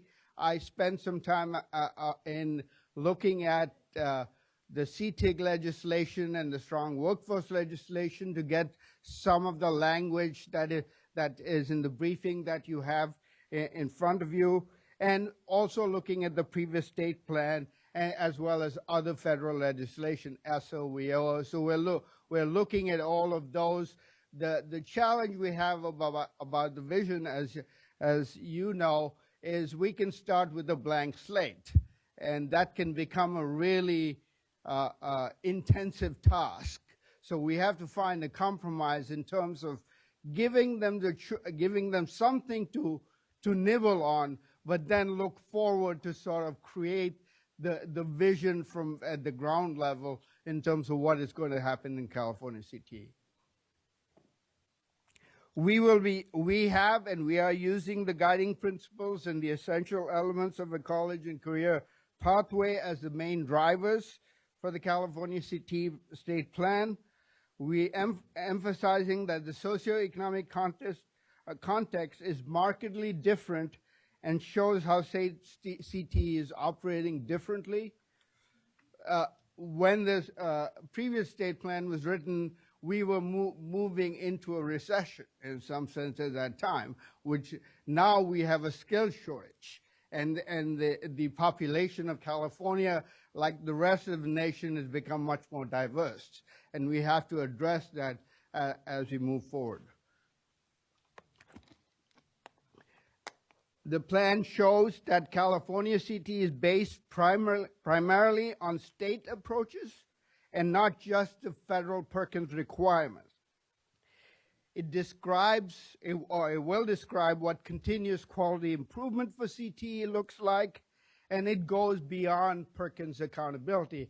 I know we had a discussion early on about having common measures across different programs, and there are things that we will be looking at and we'll be putting in this plan to say that yes, we will be meeting some minimum requirements that the federal government requires of us, but we will be having a wider conversation, taking not only the Perkins requirements, but also requirements in CTEIG and strong workforce and the pathways, the California partnerships, and looking at that and trying to look at maybe is there a way first to look at some common measures across that, both high school, maybe even middle school, but also at the community college level. I know there is, I think Member Rawlings mentioned the cradle to grave, cradle to career.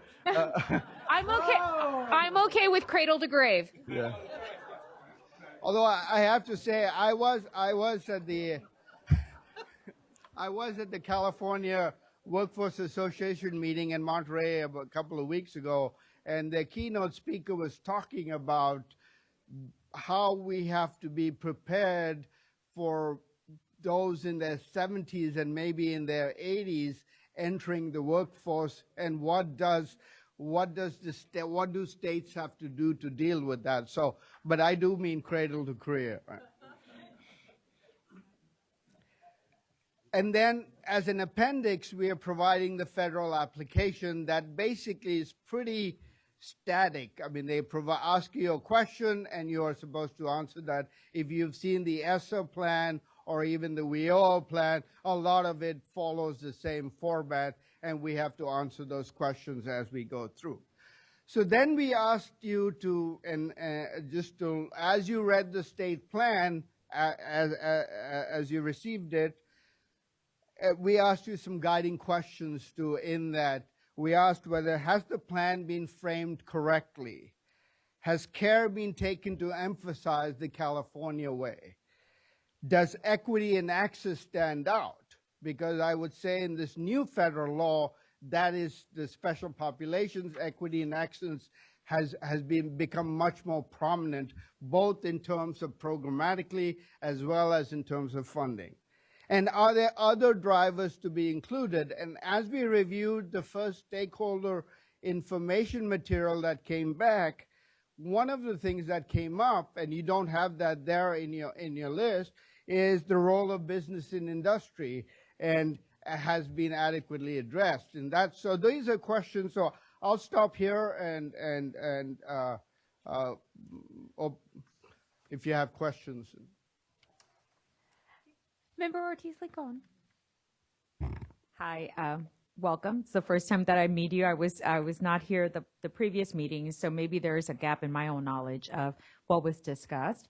I'm not familiar with WIOA, but I'm very acquainted with ESSA, and so I'm not sure if there was regulations that were released for this loan. Tells you where my mind's. For this plan, because there, again, when we did the ESSA state plan, there was some regulations that were released, and we knew what exactly we had to put into the plan. So when I'm looking at this, and you said, access and equity are very much pronounced, well, they are, unless the regulation is asking for more, right? And so I do see it here, but I'm just not sure. For me, access and equity would be, are we setting targets for our special populations in terms of their success through career pathways, right? So it's a little bit more actionable than just describing the need. And I'm wondering if there are regulations that were released so that we're trying to align to those.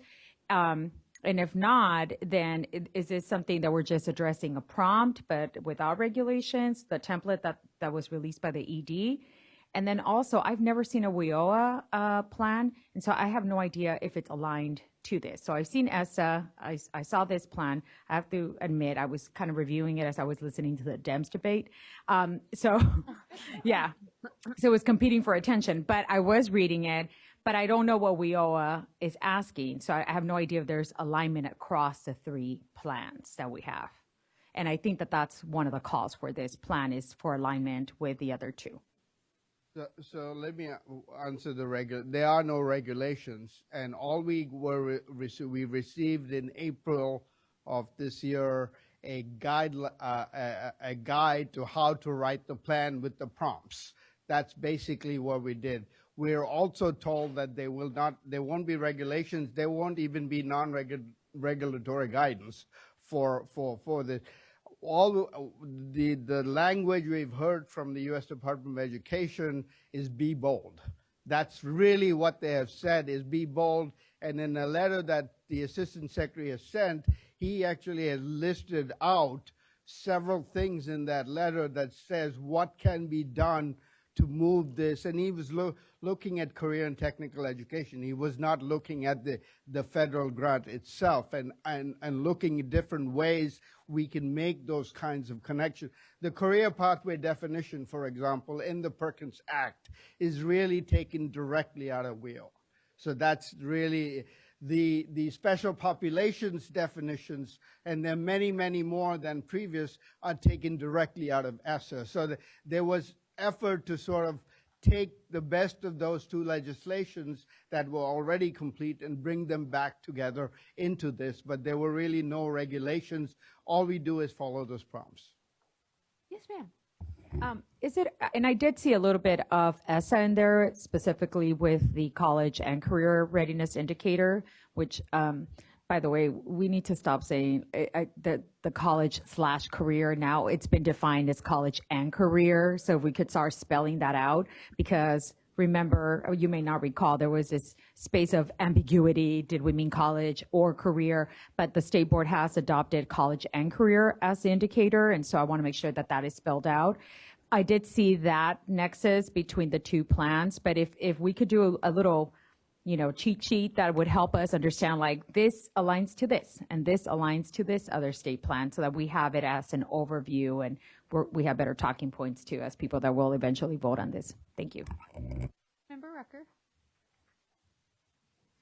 Thank you again for the time you're taking. I know a lot of work went into getting this draft to us to see today. I have to admit, I thought in getting the draft today that part of your presentation would be time for us to actually go through the document. But when I heard you say we weren't going to go through it page by page, while I appreciate that, having taken time to read it, I do have some questions. I'll only ask one right now to give you an idea of the depth of the questions that I have about the plan. And so when I ask this one question, after you've answered that one question, if you could give me an idea of when you actually plan for the people on this panel to ask the questions they want to ask about the plan, let me know that. So In Appendix E, on page 126 of the plan, under the narrative descriptions for describing how the state plan was developed in consultation with stakeholders, the first sentence in the response says, the California State Plan was developed in consultation with a broad range of individuals representing a diverse group of stakeholders. So I went to Appendix C, where the statewide committee is listed. And so there's 3 pages, 3 columns of statewide stakeholders who were on this committee. And I'm just going to read one piece of data about each stakeholder. Vice President, Dean, Vice President, Manager, Senior Vice President, Director, Assistant Superintendent, Director, District Head Counselor, Principal, Deputy Cabinet Secretary, Director, Dean, Director, Development Manager, Professor, CTE Coordinator, Provost, Deputy Superintendent, Vice President, Executive Director, Assistant Secretary, President, Associate Dean, President, Dean, Advocate, President, Supervising Administrator, Western Region Director, Supervisor, Director, Teacher. How do you get through 5 columns of stakeholders? And there's 3 more columns after this, and there's only 1 teacher on a statewide group of what's supposed to be a very diverse list of stakeholders. I need to understand that, especially given that you're going to ask all of these statewide stakeholders to give input on this plan. How do you convene all of these administrators and put 1 teacher in the room with them? How did that happen? We followed the list that there is a requirement in the law that says these are the categories that have to be filled. I would say that one way, so clearly we have 80 people right now on that, and so we had, so I just want to clarify any. So a lot of the members.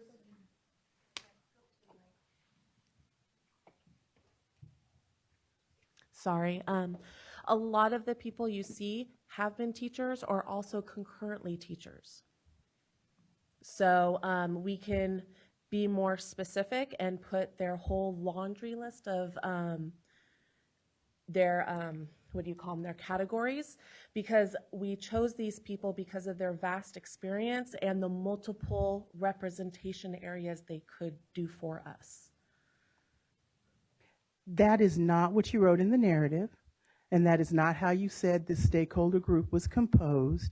So if you want to pretend that all of these directors have their classroom teacher, practitioner hat on the implementation of this plan in place, that's fine, but that's not what the narrative said you were going to do.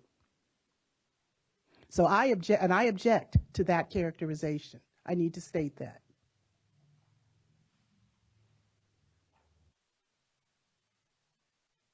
Will this list be expanded as public commentary comes in to indicate that public commentary might be coming from a faculty or a student or a parent? They would have to specify, like they do when they come in front of you to do that. They would have to specify that as they do. One member, Raka, I would say there is a conference called the Association of Career and Technical Education that's in Anaheim in December, and we will be having a pre-session where that conference has teachers coming for that, and we will be talking about the state plan to them. Is that on your timeline for soliciting stakeholders? I think it just said public meetings, and that's one of them. So we will expand the timeline to have all of that. We're trying to sort of make sure we get the right, because it's not exactly with the ACT meeting, it's a couple of days before, and we're trying to find a place for that to make sure we can actually identify the exact date and maybe place for that. And that's okay. And then the second half of my question was, because you stated at the beginning of your presentation that you didn't intend to go through this draft plan with us today, page by page. So how are you going to, since I know I've read it and I heard from my colleagues on the board, they've read it also, when do you actually plan to get our feedback? when we meet with you in October. I mean, so we will get that in October. We will go through that because by that time we'll have everything that we are supposed to have, except for the public comment feedback. We will have the content in that. Okay. And that meeting is dedicated solely for the review of the state plan? That's up to you in terms of what you want the agenda to be. Yeah. The vast majority, but there are a couple of things I do want follow-up on. Okay. Member Ortiz-Lincoln. I just also want to co-sign to Member Rucker's comment. I taught a million years ago, and I think that it's great when you've taught, but as the further you get away from the classroom, your lens does change and your perspective and the voice you bring to any meeting. And so I do think that we need to not just talk to teachers, but speak with them and try to get their input, not just as a presentation, but more in a collaborative discussion so that their feedback is really incorporated. So I do think that that merits a lot more effort than just saying there may be some teachers at this convening or that they could provide public comment. I think it has to be a lot more intentional. Also, I just want to say that, we were briefly talking about the Joint Special Populations Advisory Committee.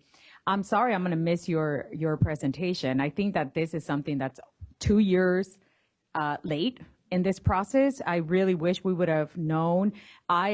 When I followed a link once in one of these reports and found an abundance of resources and that I thought, well, I wish I would have known we had this, and I think that that voice and that perspective should have really come in a lot sooner into this process. That's not on you. But I'm just saying it's very unfortunate that I'm going to miss it because I think that would have been a great starting place for us.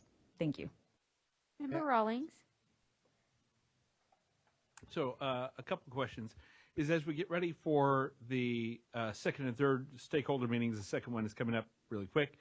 Have we thought about reaching out to the different constituent groups and soliciting them for recommendations for people to participate in the stakeholder groups? Because I think that would be helpful in getting a more broad set of feedback from practitioners in the field that may be helpful as far as providing insight. And I'll have a follow-up on it. I was going to bring that to you because we had discussions about what should really be included in the October, that third stakeholder meeting, and I was going to bring that to you and talk about that after we finish this as part of the process. But Member Rucker, I have to correct myself that the date really is the November meeting of the November meeting. It's the November 8th where you present full draft state plan. I got you there. So at the November 8th meeting of the Joint Advisory Committee is when you would anticipate soliciting feedback from members. They're presenting the draft state plan, not the final state plan. So when do we give feedback if they're going to give us the final state plan on the 8th? Because that final means final. So good morning. Good morning. I'm Lupita Cortez Alcala, Chief Deputy Superintendent for Superintendent Tony Thurmond. I've been participating today. I'm glad I was able to join. I just wanted to echo and recognize your concern, Member Rucker and others. I think there's definitely opportunity today to comment if you have comments for this particular draft. What we think we should do in listening to the conversation is provide you a list of those stakeholders that have been invited or we will reach out to for all these public comments. But if there is need for additional stakeholders, like one specifically for teachers or to ensure that teachers are part of this process, we will build it in. So, and if you have suggestions for who that could be, we would like to do that as well. So let me just say right now, while I recognize that the statute enumerated who needs to be on the panel, I think if the statute enumerated teachers in a list of 80 members, where almost 90 of them are administrators, I think you could, in the category for teachers, add more than one teacher into a room full of directors and administrators. So I would like to ask you to consider adding more teachers to this statewide stakeholder group. Absolutely. We'll work on that. And if you have suggestions, happy to take them. I have given those suggestions. Okay. Member Rawlings? So a little follow-up on there, I would say if we could get all the various constituent groups kind of a place in the room. So teachers classified, and if we can, students as well. I think that would just be value added. Having each of the key stakeholders that are practitioners or experiencing it would be great. A different topic from that, I was wondering, on page 102, it's blank, so not much to see there. It says California CTE looking forward. That's one of the items that's still under development, and I was wondering what the methodology is we're using to develop that narrative. So that actually would include a lot of the information that we get from, let's say, the stakeholder, from the other comments that would be coming from the public website. We will be talking about essentially what some of the plans might be for the state CTE programs as we move forward. There's a whole discussion that we have to have about continuous quality improvement in the CTE arena, and so we'll be looking at that. So the looking forward is sort of giving an indication of what we are going to do at least for the next 2 years, because 2 years hence we have to look at essentially how the plan has to be updated. That's what the U.S. Department of Education. So on that point, I would actually say the thing I would like to encourage is to really engage with employers on this section, because the nature of work and the need in the workforce is changing fairly rapidly, and I think making sure that in some of the stakeholder discussions, especially as we develop that section, that we really are looking beyond just the confines of the education universe.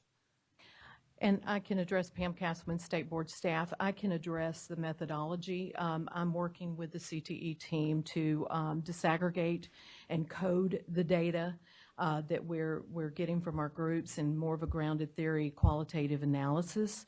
And so currently that is one theme that we've seen over and over is the industry voice. And that has been an emerging theme throughout all the stakeholder meetings. So I think you're going to see a lot of that fleshed out in that section. Great, thank you. Go ahead and continue. So I think the one, as I said before, we have a third stakeholder meeting on and that we have to set, and we want to make sure that we have your schedule, and we'll work with that. But given that we are coming back to you on October 11th, we want to be cognizant that we have that before we come back to you. But we've been looking at different topics. You raised business and industry, the teacher input. There's a big section in the federal application that refers to accountability and how we look at that, because it requires us to come up with targets for the next 4 years for each of the 8 indicators. And as Member Rucker, you pointed out, there are some issues with our data system in terms of how we get to that. I am trying very hard to try and understand all of that in the short time I've been here and trying to work. It's an area I'm very familiar with. I know what that is required in some sense, but the machinery has to operate in a certain way. And so that was a topic we wanted to ask on that October 11th meeting. But as you know, I mean, 5 hours of accountability is not something you want to talk to the list that you read, because some of them, it's not their cup of tea. And so one of the issues that has come up is maybe address some of the issues regarding the business and industry teachers. We were seeking your guidance as to what do you think would be good if we were to have that third stakeholder meeting as a topic that we would like to address. So on October 11th, when you're presenting the draft state plan, there are still multiple opportunities for us to solicit stakeholder input before we have the presentation on November 8th of the full draft state plan, correct? Correct. Very good. And then you would be soliciting our input throughout this process, from the draft that we have today to the draft that we will see on October 11th, and again to the draft that will be presented on November 8th. as well? Yes, and the point I was trying to get at is that, is there a particular, we've heard couple, teachers, for example, we've heard, business and industry. We will be addressing some of that in the, on next Tuesday's meeting and having a section on the business and industry. But do we want to actually have, targeted groups that, Member Rucker, you think have been missed from the stakeholder group? Maybe that's something that we can consider as we look at. I mean, well, is there an idea for Tuesday's meeting who the target population will be in attendance at that meeting? It's the list that Member Rucker was going through in terms of. So, Vice Chair? I guess a comment that I'm not sure that we are looking for stakeholders for certain subjects, because if accountability is one of the key features of this application, we should be getting a broad perspective of accountability, not somebody who's interested in accountability, because that's a very narrow perspective. Well, so we were getting the whole group to come back, but it was a 5-hour meeting, and so I think that's what I was trying to get at. Are there other areas that we can address as yeah, I think it's helpful for us to understand then at these stakeholder meetings. I wasn't able to attend the one in August. I will be going in the morning for the one next week. What are the topics that are being covered? And you don't have to address it exactly right now because we now have only about 20 minutes left for this area necessarily, but it would be helpful for us to have some document or a slide or something that says, here are the topics that were covered. These were kind of some of our preliminary conclusions or summaries that had happened, so that we get an idea of going into these, what has been discussed in what areas, and then where those would fit into this plan necessarily. And that's part I don't think we're very clear on.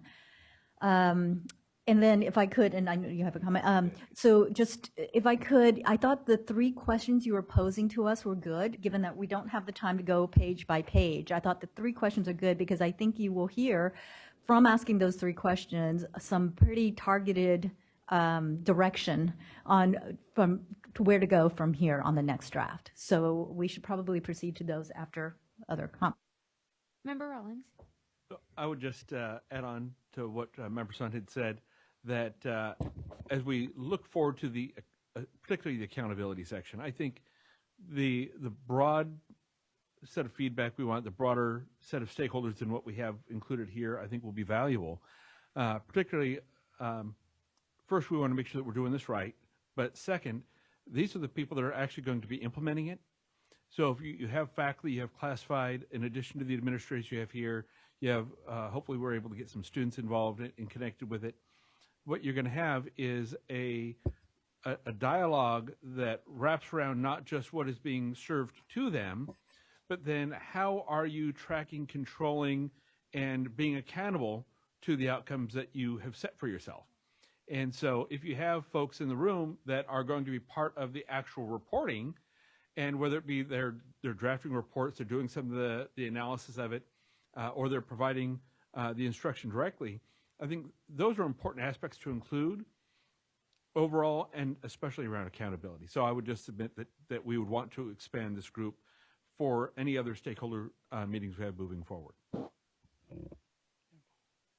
Member Rucker. And then, so while we're still on the conversation about stakeholders, I think while the regulations don't require you to do this, I think as a state, California, and you wrote in this plan, and it says very clearly in our plan that we have a long-standing process, and we're very proud of the role and the work that's undertaken to engage stakeholders. I think you're also going to have to think about what it means to provide support for the stakeholders that you are bringing in.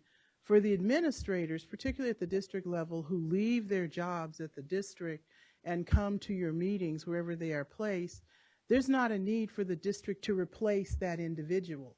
But for that one classroom teacher, on the days that are listed on the schedule where she will be tasked to come, she needs a substitute. And so that means either the district is going to provide support for her to come, for that substitute day, or she's going to have to pay for that substitute herself.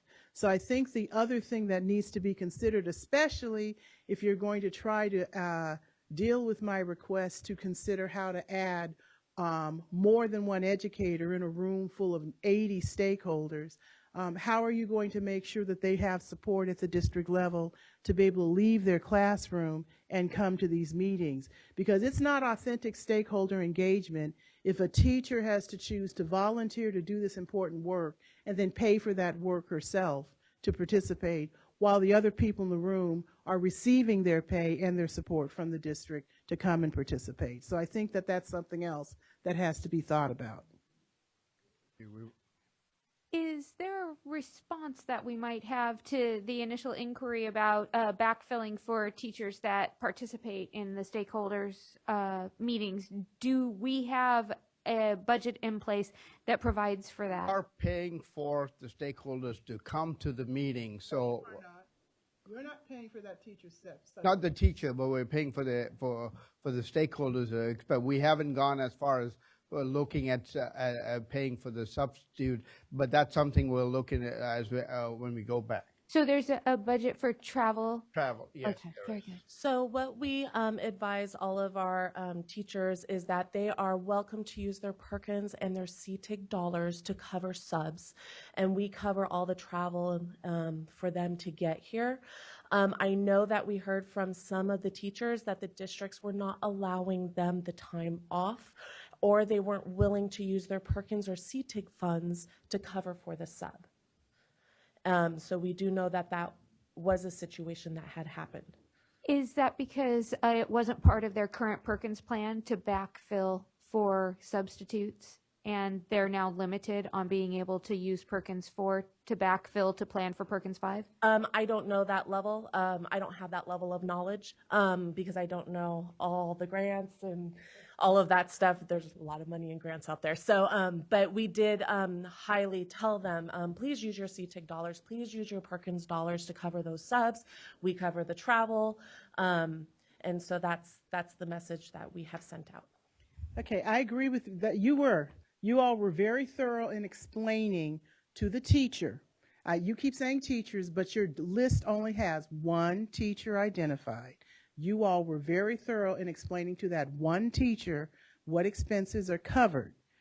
However, you just said the teachers are asked to make this decision to use the money from their CTEIG grant. They're not the ones who make that decision or who oversee those grants. This is a statewide stakeholder group, and you are tasking the districts to support your work. So my question to you is, when this teacher was appointed, while you had the conversation with the teacher, did you have the conversation with the teacher's employer and ask the teacher's employer to support her work on this vital stakeholder group? I did not personally, nor did I personally talk to that teacher. So I'd have to refer to other people in our division that actually had that conversation. I just know of the conversation. I understand what you said, and I'm saying I agree with you. I agree with what you explained is an accurate explanation about what occurred. The problem is the teacher is not the one who makes the decision about the use of those funds. It's an administrator, like one of the other 79 administrators who are on this statewide stakeholder work group, who can pay for their time away from the district with those funds, but that teacher cannot, because that's not that teacher's decision. I am tasking this department to support the people participating on their statewide stakeholder group and support those individuals so that they can come to the meeting and not leave it to them to negotiate with their district on how their district will support them. This is my request. Now, if that's an unusual request, if that's a request that cannot be addressed, or if I'm out of line in suggesting your stakeholder group needs to be supported by you, I don't mind being told I'm out of line.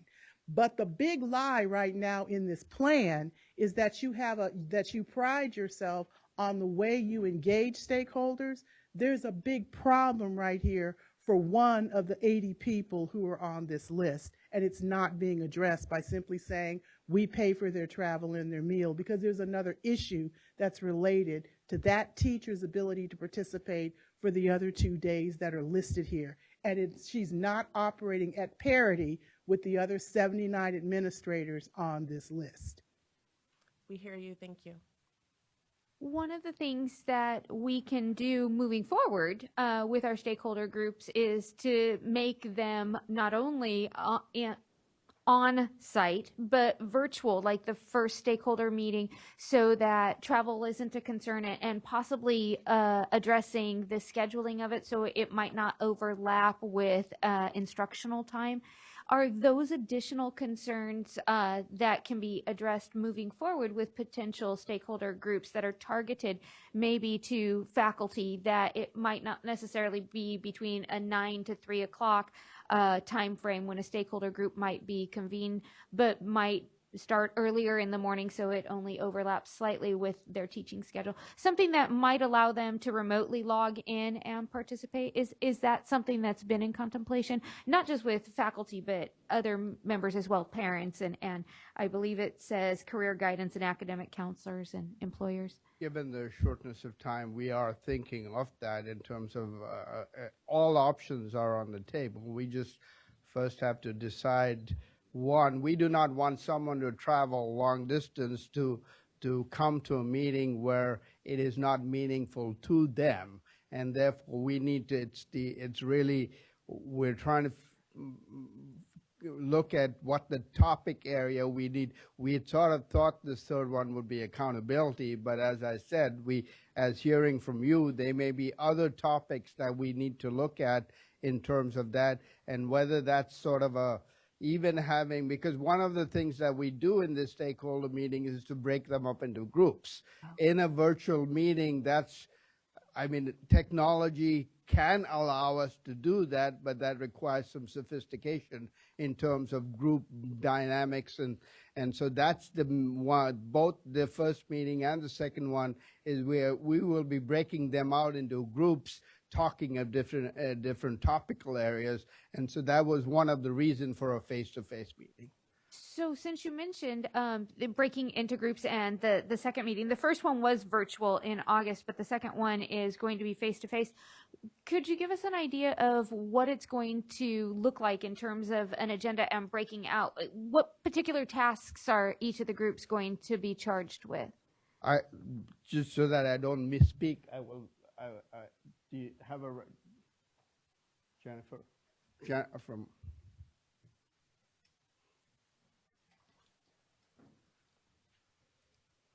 Hi there. Good morning. Hi. I can say that for 3 more minutes. Good morning. Okay. My name is Jennifer Zoffel. I'm with the California Comprehensive Center at West Ed, and we've been assisting the planning team, the CWPJAC planning team, in putting together some of this work. Just to clarify, so we had the virtual meeting in August 7th, to prepare the folks for a face-to-face on August 13th. Okay. So we did already have one face-to-face setting. And we brought in facilitators. We had both content facilitators from CDE staff and community college chancellor's office staff, together with the comp center process facilitators to work with the groups, because they were significantly large groups. And we went through, we had one group that focused on, and this, I'm doing from the top of my head, I have next Tuesday's agenda in front of me, but we had one group that focused on teacher retention and preparation for CTE. We had one group that focused on equity and access. We had one group that talked specifically about pathways and high quality education. And then dual enrollment. And dual enrollment, thank you. That fourth one was dual enrollment. And the feedback that Pamela was mentioning earlier, significant feedback came around needing to dig deeper around industry and inclusion of industry, and needing to dig deeper around equity and access. So that's where we kind of came to the approach of our secondary meeting, the one that will be on Tuesday. We came in saying, okay, we need to do a breakdown. So we are going to cluster one group around equity as separate from one group around access, as separate from one group around business and industry, and one group separate from student-centered.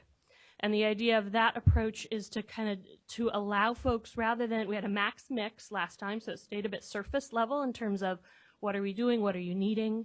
But this time, in order to get a little more information out, we're going to have people choose which conversations to be a part of so we can really drill deeper into some of the priorities. And then the afternoon is focused on the vision and goal setting piece. It's a lot to take on in one day, and it's a lot to take on with that many people. There's no doubt about that. It's a heavy lift to put into one day, but we're working with the constraints that we've got. Are we framing the conversation with these particular STEM questions and then allowing them to divert from there? So are we asking them whether or not the plan has been framed correctly? Has care been taken to emphasize the California way? Does equity and access stand out? Are there other drivers? Or are they setting the topics of conversation? So we're not at that stage yet because we don't have the plan for them to react to. Okay. So what we're doing instead is the piece of, I'm separating them from my perspective of the stakeholder engagement and the public meeting, the public feedback.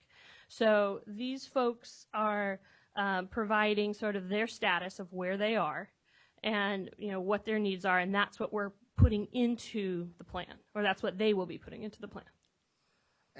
Rucker, May I clarify something first, please?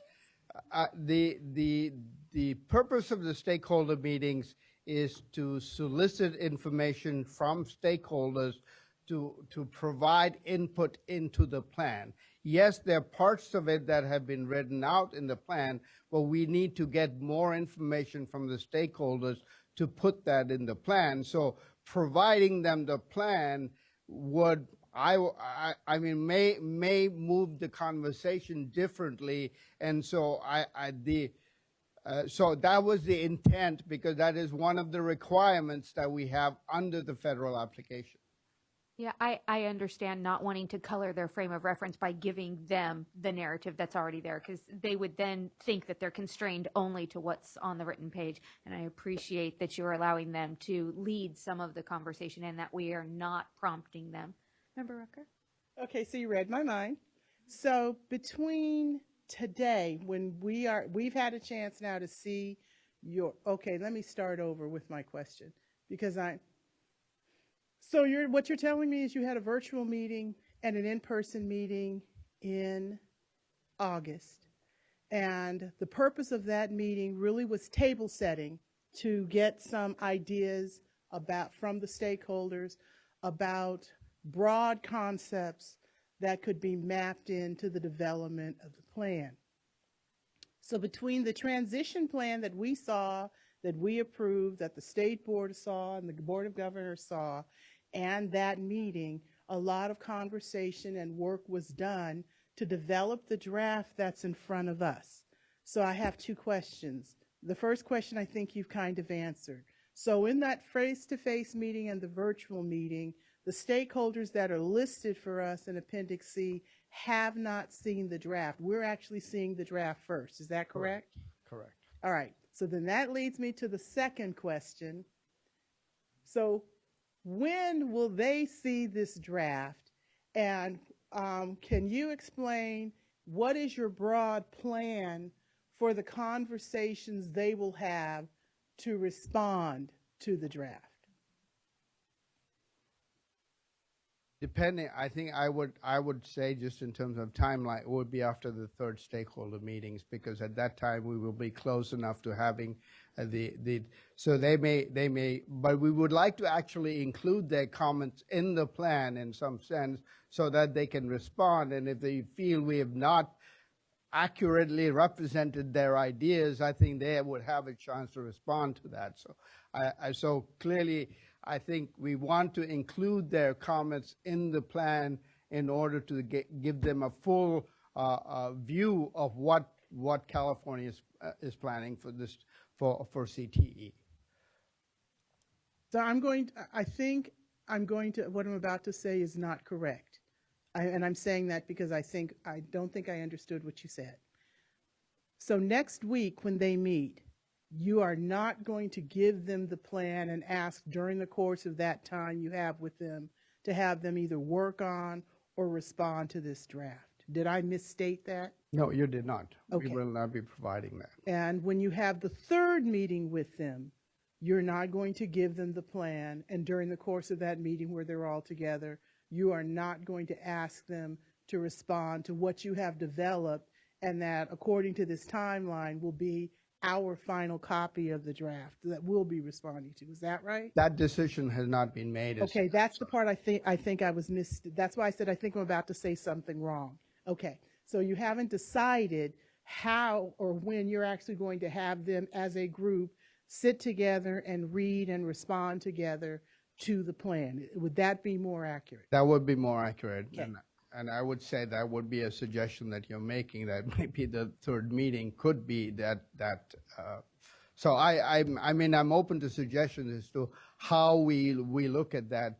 We'll look at that third stakeholder meeting so that we get the maximum amount of information from you as well as the stakeholders to make a more robust a state CTE plan. Well, I'm just going to remind you, it says on page 126 in Appendix E, the first sentence in the response to the plan development and consultation, it does say the California State Plan for Career Technical Education was developed in consultation with a broad range of individuals. So I'm not really sure how the consultation with the 79 administrators and 1 teacher listed in Appendix C actually takes place if during one of those scheduled meetings they're not looking at the plan and discussing the plan together. So I would really like to urge you to figure out how to make sure that consultation that's been enumerated explicitly in your narrative actually will occur as one of the significant events with that stakeholder group. Thank you. Member Ortiz-Lincoln. I know it's getting hot in here, but so I'm going to try to be very gentle with my pitch. I wasn't gentle. Pow. So I do agree, though, that I agree with a lot of the comments in terms of we don't want to paint their lens as they come in by giving them already a state plan. But I do think that it has to be framed because it's meant to inform the state plan. And so there has to be some structure given so that elements of the state plan are part of those group discussions. So for instance, I think it's great to have them in different groups, but there has to be some threads across those groups that are being discussed that will directly inform the state plan. For instance, special populations. The access group, how are they thinking about it? The industry group, the equity group, right? And looking at the list, by the way, I did contribute one very solid Chicana who is looking at the special populations and juvenile court systems, so I'm glad to see her here. But I think that there is also an underrepresentation of people with specialties in special populations, if you look at the greater list, though I'm sure there's people that cross over different subject areas or focus. But I do think that we need to take some threads so that everyone is responding to something, whether it be data, special populations, strictly accountability right out of the state plan so that we are structuring that. So it's not just philosophical conversations, but they're very concrete that we could then loop in or contribute to the state plan. So when they see the state plan, those conversations are within that framework and not something completely unrelated that we can use, right? Because the point of bringing stakeholders is an investment. It's a financial investment, it's a time investment. It's so that they are directly addressing something that's going to help us as a state so we could collaborate around the state plan. But if they're just having philosophical conversations that are not going to reflect on the state plan, it's kind of a waste of time for them and for us. So may I respond? Please. What we are asking them in these groups, we're asking them where they are right now and what are the action steps that are needed to move forward. So we are asking them that, so we are actually being more pointed this time. The broad information that we got, as Pam discussed, was in the previous stakeholder meeting where we got breadth of the information. Now we're digging deeper into that and asking them these sort of Where are they now? If they may come up with some practices that they have locally that they can talk about that, and then more importantly, what are the needed actions both at the state level as well at the recipient level or the LEA level or the community college to that what has to be done in order to make this a more robust plan. I think the first virtual meeting was also a level setting meeting where everyone was provided with the framework of where we anticipated career technical education going into the future based on the guiding principles document that we had promulgated as a group. Is that correct? That is correct.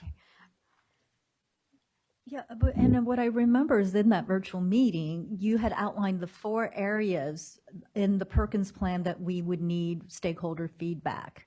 And I don't, hearing some of the subgroups that happened at the last meeting, I didn't know how that fit into those kind of 4 areas.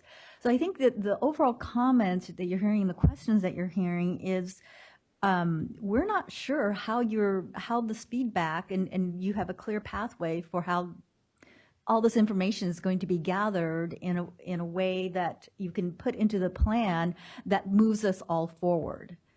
And I think articulation of what a little bit better information around how these things are set up, what kinds of information you're going, what you're going to do with it, being a little bit more specific in that will help us understand your pathway forward in getting this plan done, so that we feel the confidence that you have broadly engaged stakeholders and that this is a bold plan moving forward. So I will say that, just looking at it's not bold right now. And I think there are definitely areas that we need to beef up in even the contextual piece of talking about where California is in K-12 education specifically.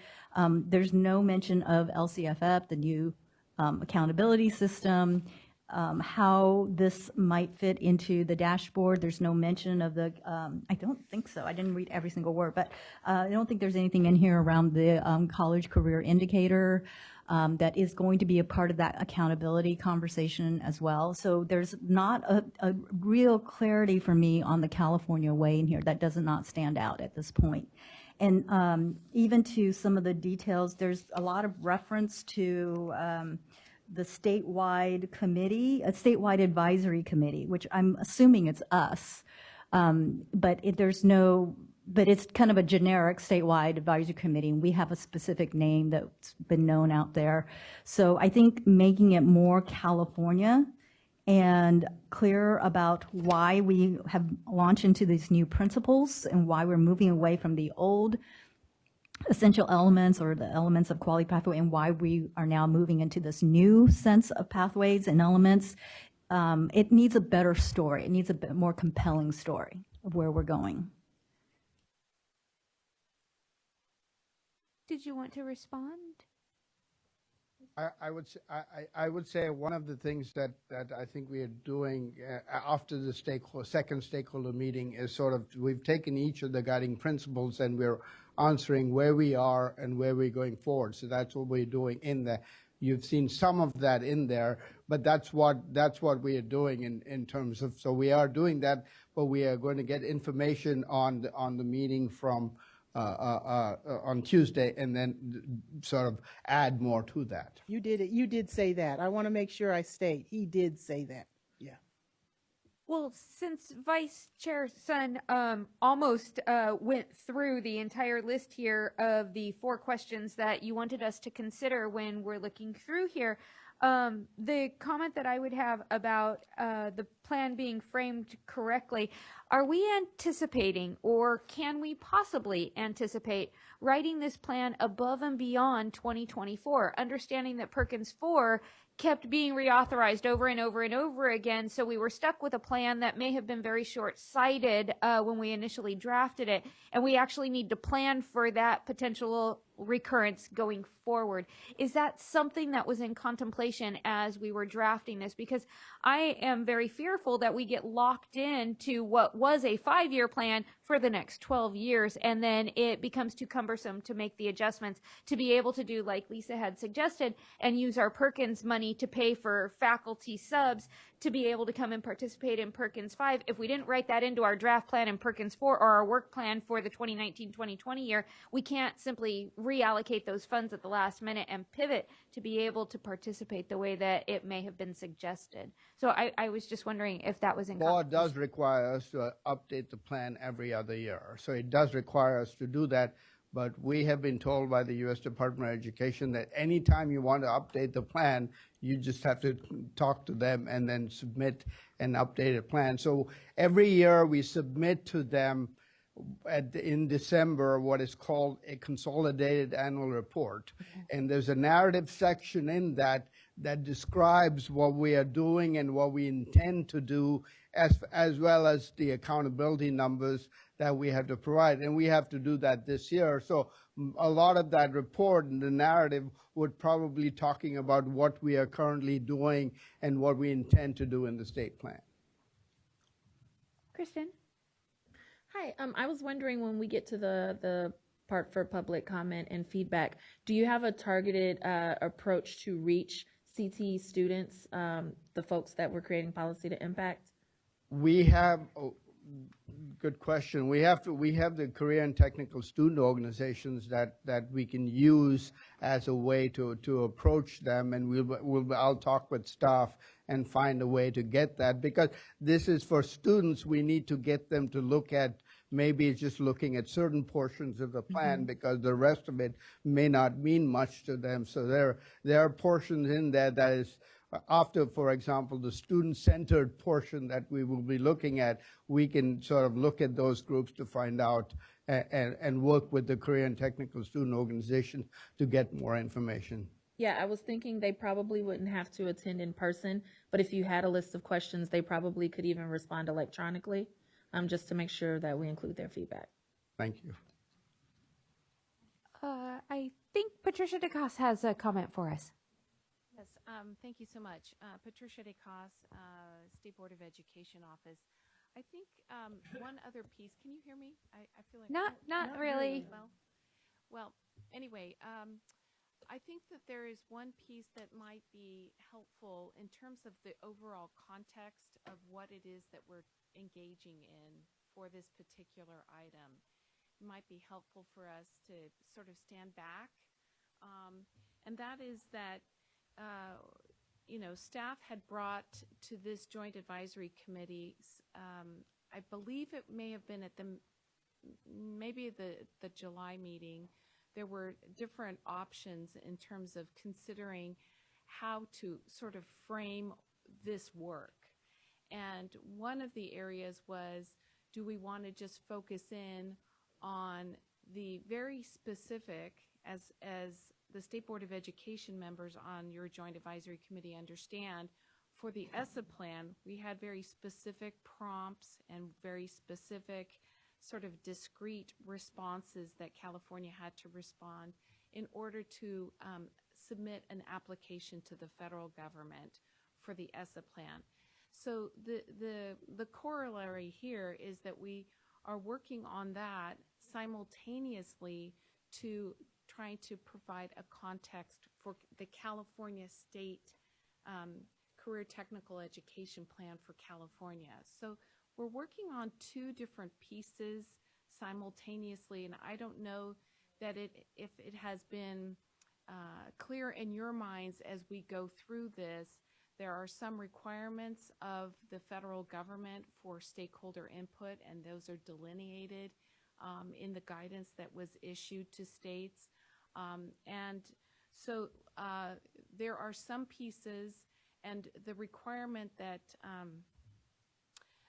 Director Kaptra Maju indicated that we have to submit the federal portion, the federal application, by April 15th, 2020.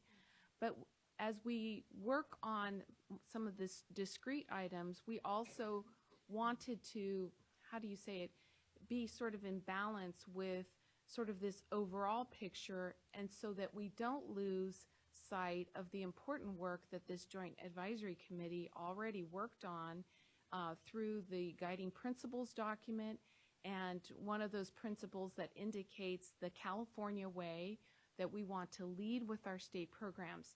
So what I can say to you, and I think what I am sort of feeling about this conversation and just the presentation, is that sometimes things get a little messy before you can find some clarity, right? And so as we're working through I think the feedback that I have heard from you so far, even though it's been very general, I think it's been helpful to also say we want to make sure that we provide that context about the California way and how do we nestle in to those discrete or very specific prompts that we're supposed to respond to. And so I think that is going to be our challenge as we go forward in the coming months.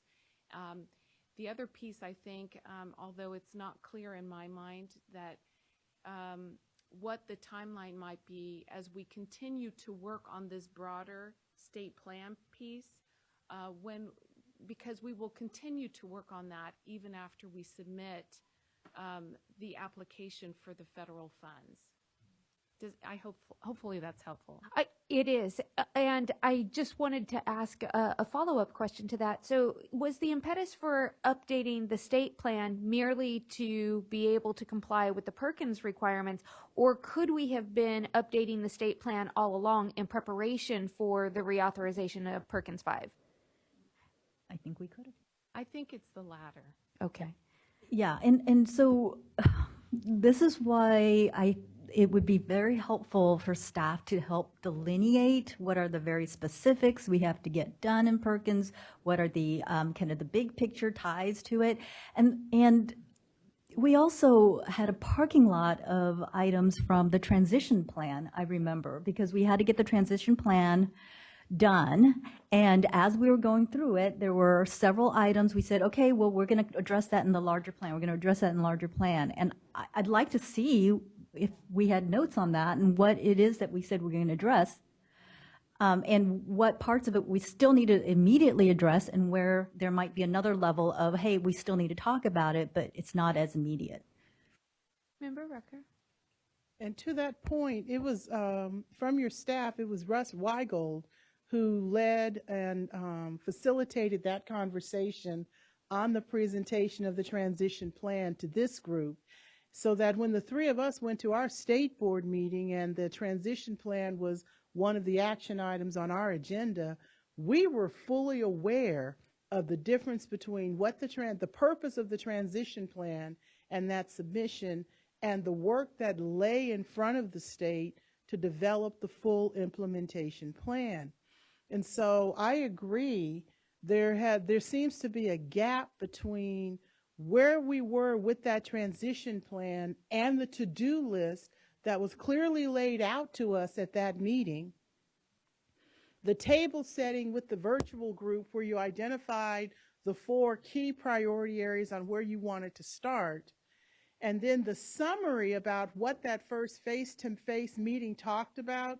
There seems to be a divergence from where we started with the submission of that transition plan.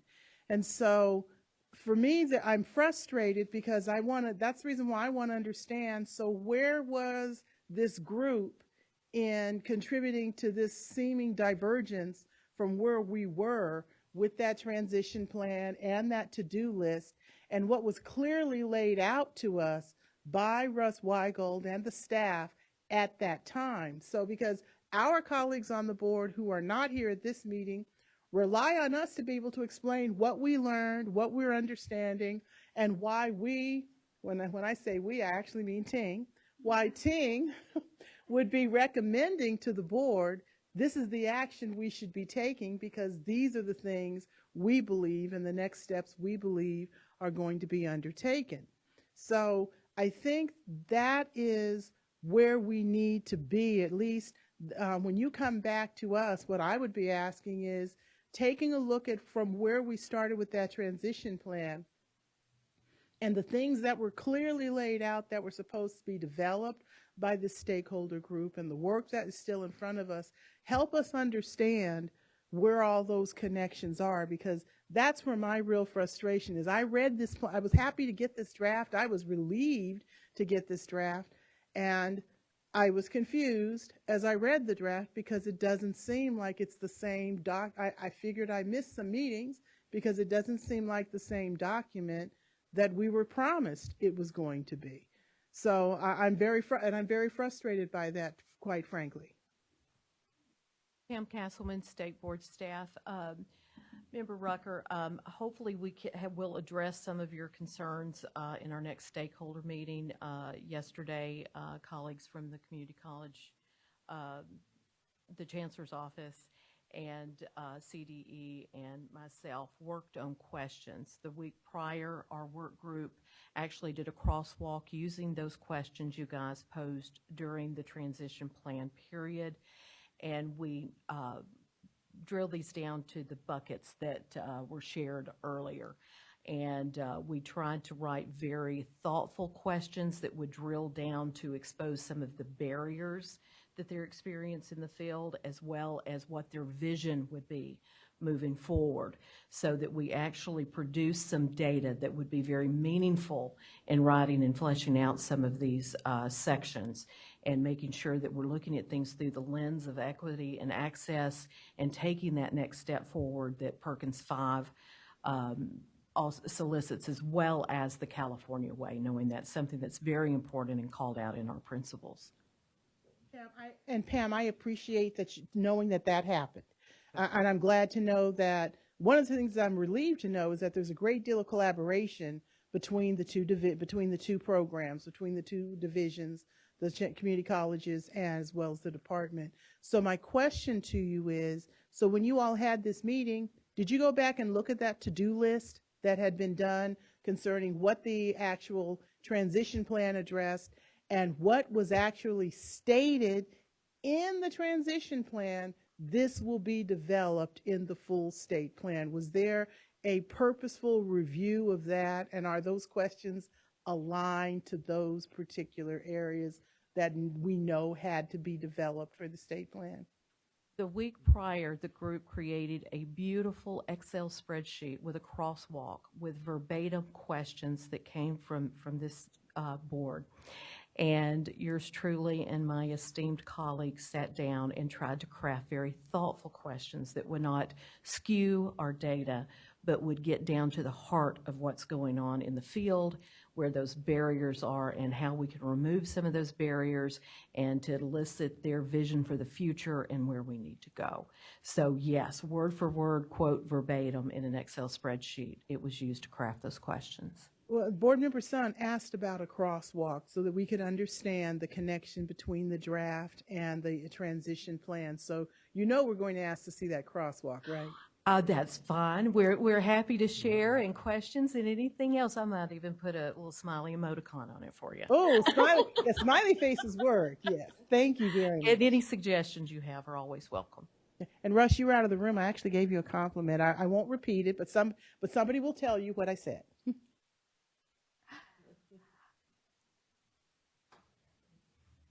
Well, since you complimented me, I'll come on. So I'd just like to say a couple of things about what you see in front of you right now. Obviously, this is a draft state plan. So what we've done, what we've tried to do in this plan, I think there's confusion about the last state plan being a Perkins plan. That was not the intent of the last state plan.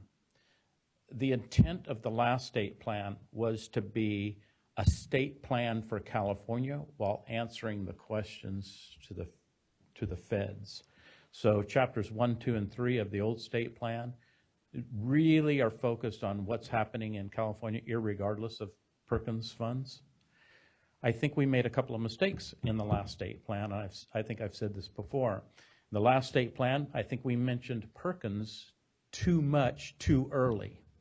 So I think there was some assumptions made that it was a Perkins plan. The intent was not that it would be a Perkins plan, that it would be a state plan. So that applies to the essential elements were state essential elements. They weren't really Perkins essential elements. And then, so to avoid confusion this time, what we decided to do was put the Perkins part of it. I've purposely avoided using Perkins early in the early chapters. So chapter 1 of this plan really defines or talks about what's currently happening in career technical education. And there may be some holes in that, and we're working with stakeholders to fill some of those holes. Chapter 2, when you look at that, is really a lot of data and demographics about education in general, who we serve, how our population has changed over the years, projecting from 2020 to 2030, really kind of looking at those years, so a 10-year plan, if you will, and then and looking forward. And then chapter 3 is really designed to be the vision, the guiding principles, the goals of where we want to go, and kind of be our, if you will, bold plan for the future. That's kind of the intent of chapter 3. And then what we purposefully did is took the transition plan, stuck that into an appendix, so there would be no confusion that this was a state plan while we're also addressing the questions from the federal government. And that's why it's stuck in the appendix. There are a lot of comments in the transition plan about during the 1920 year, or the transition year, we'll be working with stakeholders to address these issues. So I just want to remind the advisory that that transition year is 2019, 2020. So it's this year. So during this year, we're going to address stakeholders. And it didn't mean, I use that term two ways. There's a stakeholder group or a stakeholder committee, but there's a lot of other stakeholders, right? So in the transition plan, when I talk about stakeholders, I'm not talking about the stakeholder group, although they are included in that. So this plan that you're seeing today is put together because there's even, as Member Rawlings commented about, I think it was page 108, that's blank, that's a future chapter. But we wanted to put a placeholder in there just so you would see the layout and the structure of the plan. So you're absolutely right. There are a lot of comments in the transition plan that say that we're going to use this transition plan to seek input from stakeholders. But that process is not yet complete because we have 2 more stakeholder meetings to do. So if you look at the transition plan and say, why aren't these questions answered? They're not answered yet because we don't have the information yet. I think that's one issue. So I'm just hoping that that explanation will kind of help you understand where we are with this right now.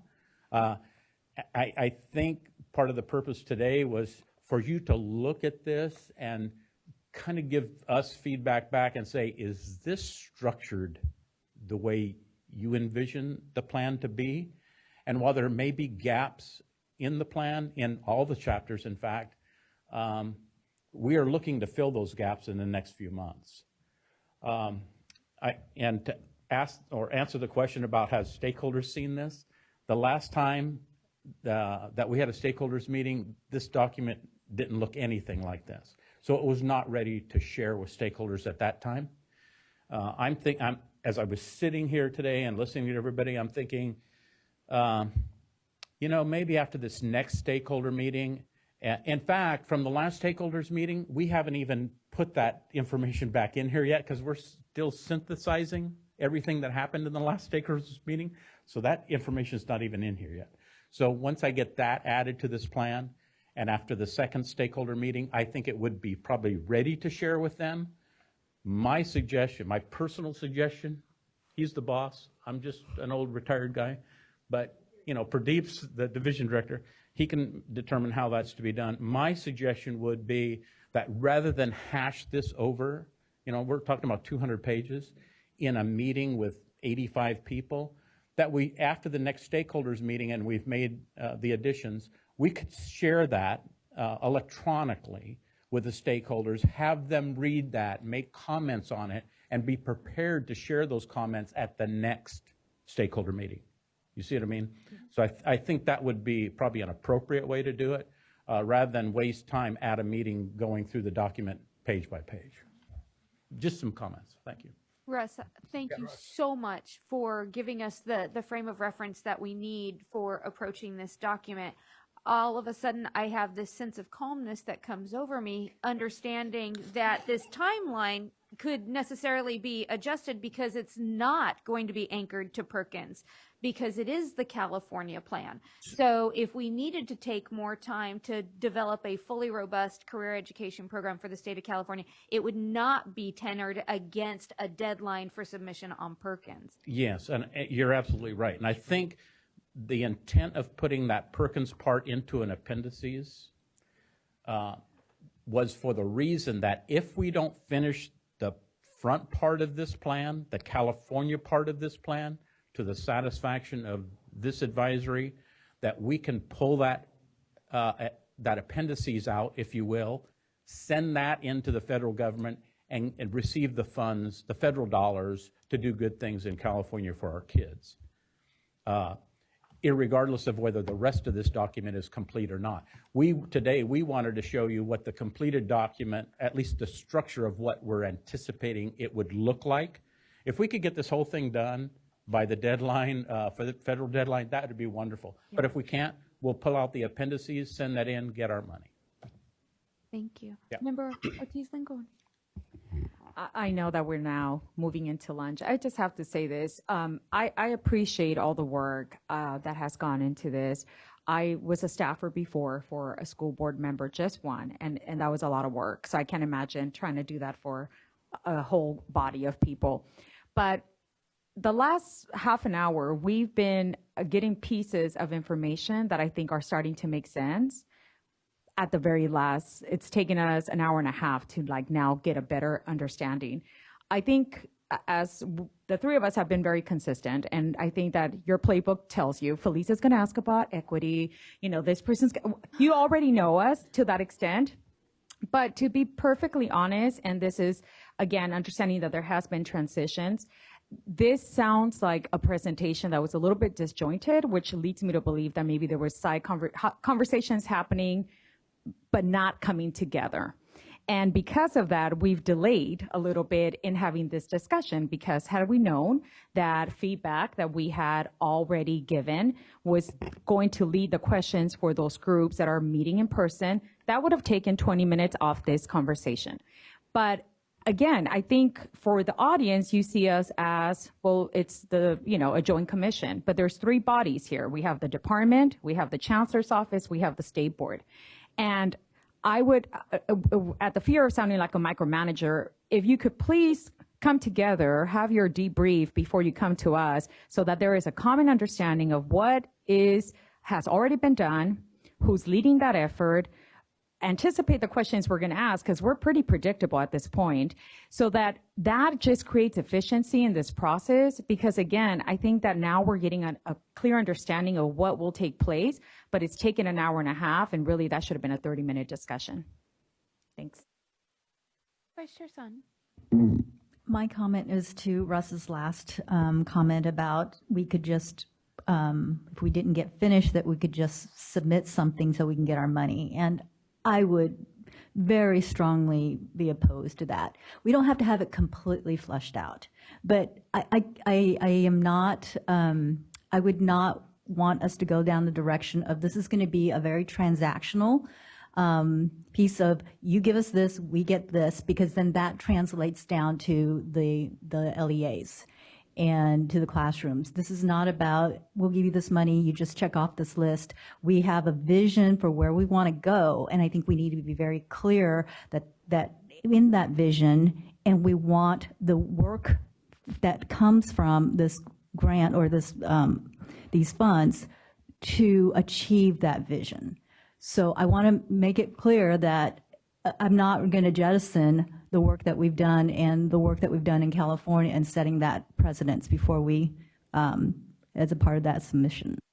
Sorry, I guess I didn't mean to say exactly the way you described it. It is, we have a deadline to submit, to respond to those questions in the guide that the U.S. office provided each state, in order to get Perkins money into the state. I want to make sure the state meets that deadline in order to get the federal funding. If the rest of this document is not completed, my suggestion is not to stop work on the state portion of this at all. I think that definitely needs to move forward to describe what the real vision and goals of this state is in relationship to career technical education. But what I don't want is I don't want this document to not meet a federal deadline and the state to lose out on $127 million. And so, you know, I guess my point is I want to make sure that the document that we're required to submit to the federal government gets submitted, and it gets submitted on time, and this state receives their rightful share of those federal dollars. But that does not mean the work on this state plan stops at that point. We need to finish that effort out. And as Pradeep mentioned earlier, we can always update the Perkins portion of it every 2 years or every year if we want to the federal government to be, so whatever we may have missed answering in those questions that are more the California way, we can expand on those as the rest of this plan is more fully baked. Okay, so sorry if I can. No, that's okay. Thank you. I appreciate that follow-up and that information. It's just, I understand that Perkins 4 was more of that kind of transactional type of application, and I just don't want us to go down that same road because it's more practical or it's more efficient, or that's because it's fastest way for us to get there. Pretty. It is. I'm looking at the time, and we're about 3 minutes away from the next agenda item, and I'm cognizant that no one has had lunch. So did we provide to you the feedback that you thought you were going to receive and so much more on this particular agenda item? Is there anything further that you would solicit from us before going forward to move to the draft of this plan? You have provided a lot of information for us to take back, and me and my staff, along with Russ and everyone else, will work and address all of the issues that were raised here. And secondly, I will be more diligent next time about addressing what Member Ortiz-Lacon said about trying to be more succinct in my remarks so that we can sort of get to the meat of the business as we move forward. With that being the case, are we all in agreement that we could break for lunch and reconvene at the top of the 1 o'clock hour, only slightly delaying our third agenda item for all of the members of the audience who are here to hear the update on the Joint Special Populations Advisory Committee? We would reconvene at 1 o'clock. Is everyone in agreement for that? Mm-hmm. Then I'll hold us in recess till 1. Well, ladies and gentlemen, it is 1 o'clock, and I will call us back to order. I hope everyone had a chance to use the facilities, grab something to drink. On the last agenda item, item number 2, we did finish with member commentary, but we did not solicit yet public commentary on agenda item 2. So if there are any members of the public to address the Joint Advisory Committee regarding agenda item 2, please step forward and state your name for us. We thank you very much. Thank you. So, greetings from Southern California. I'm Don Isbell. I'm actually the Director of Career Technical Education for Santa Ana Unified School District. Ooh. So we're the now the second largest school district in Orange County. Wow. Capistrano just passed us, but we service about 50,000 students, which that's about 1 out of every 10 students in Orange County comes from Santa Ana. We serve a 97% Latino community, many are students being first-generation students, and well, we have 100% free and reduced lunch as far as in there due to the economic challenges many of our families face within Santa Ana. So thank you so much for letting me have the opportunity to address you today. A couple of things on our second section we had. First, on Russ, I don't want to say too much so his head doesn't explode, but you truly did a great job in having him to help draft this. For my many years in CTE, I'm going into 30 years. Russ has done a wonderful job over the years, and having him help lead this work is wonderful and is going to help us to truly create a great state plan. One of the challenges, though, I wanted to bring up was specifically related to the elements of a high-quality college and career pathway. One of the things that really dramatically shifted from the 2008 to the 2019 recommendation is that there's a removal of industry partnerships. It is entirely gone out of this. Now, one thing I really appreciate with Member Soon mentioning is, and I follow the same piece, is you establish a plan and a rubric, and then that sets that plan and rubric for everything that's going to follow that. By leaving out our industry partnerships is not a strong way to be starting for the state of California. I've mentioned this a few times to our business partners. In fact, one of our business partners actually came up today. It's like the air was sucked out of the room when you mentioned that industry partnerships were no longer being listed as an element of what is important for college and career readiness. My school board, to give you a little background, is for Santa Ana Unified last year, due to our industry partnerships, we had 462 internships across the city of Santa Ana.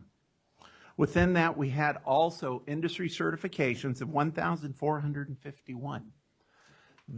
None of it would have been possible without the close relationship we have with the businesses within our community.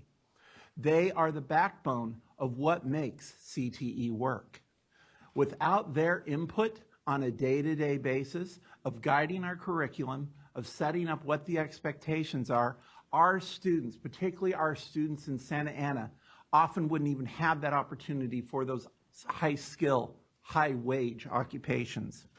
I do not question its importance, and by listening to you, I do not think you do as well. I just, though, ran an article, within one article that was literally published just September 9th from Scientific American, which is a highly respected journal, on the desperate need for the continued merger between education and work. CTE sets that guideline. CTE does that work. College and career pathways is now the growth of that, and that's wonderful work, part of what Russ has done as far as over the last several years. I had one comment from my superintendent that I wanted to share, and I do have a letter to pass on to you from them, and my apologies for only having a couple extra copies, but the last paragraph states, this new direction of removing industry partnership is a step in the wrong direction. It alienates our business and community partners with whom we've carefully crafted relationships. This omission weakens the state plan for college and career pathways. Our recommendation for Santa Ana Unified is the reinsertion of industry partnerships as an essential element of a high-quality college and career pathway. So I'd like to thank you for giving me the opportunity to speak. I know we have a big agenda, and there's maybe others that want to speak as well, but thank you for giving me the opportunity to be here today. Thank you for being here.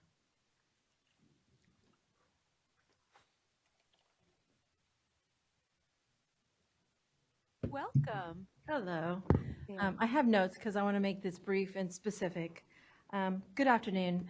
I am Tracy Zerpoli. I am the current superintendent of Tri-Cities ROP, along with the state president of CAROCP, which is the State Association of Career Readiness Organizations. In addition, I've been an online teacher credential instructor for the last 18 years. So many of us are here today because we recently uncovered that this board is suggesting changing the current 11 elements of high-quality CTE program to the essential elements. I believe this got by us because we were so focused on CTEIG and strong workforce, we weren't paying attention, and shame on us. We should have been paying closer attention. But I want to make sure that you have a complete understanding of the impact to the field by changing those elements. First off, it costs a lot of money. Time is money. And if you think about how we use those elements, we've been spending a lot of years training, teaching, messaging, talking to parents, students, administrators, the world about those 11 elements. And so, for example, Perkins, CTEIG, Strong Workforce, CCPTA grant, partnership academies, And being a teacher in the credential program, our curriculum is based on those 11 elements. So if you change them, that curriculum has to be changed as well. So then, if those new essential elements are adopted, we want to request very loudly, very strongly, that you do not remove the industry partnership, which I know you continue to hear. I've heard folks say that it's assumed. We all know CTE has business partners. Why do we need to say it? Well, we all know also that in education, if it's not measured, it doesn't matter. When I say it doesn't matter, it matters to us, but we don't have time to report on extra things. So I think it would be a real disservice to our students if you remove that as an essential element. And the second piece in those new elements that I didn't see is the faculty, skilled faculty. Our teachers must have CT credentials that have CTE real world experience. Our students deserve it. They deserve to be taught by teachers that are relevant, that are current, that have been in the industry. So by not making that an element, I believe, again, that our students will suffer. And then just lastly, I just want to thank each of you personally. I just so appreciate the work that you're doing for all of us in the field. And I appreciate your voices and your messages, but we want to continue to give our feedback. And so if you share with us how we can continue to do that, we would be greatly appreciative. So thank you. Thank you.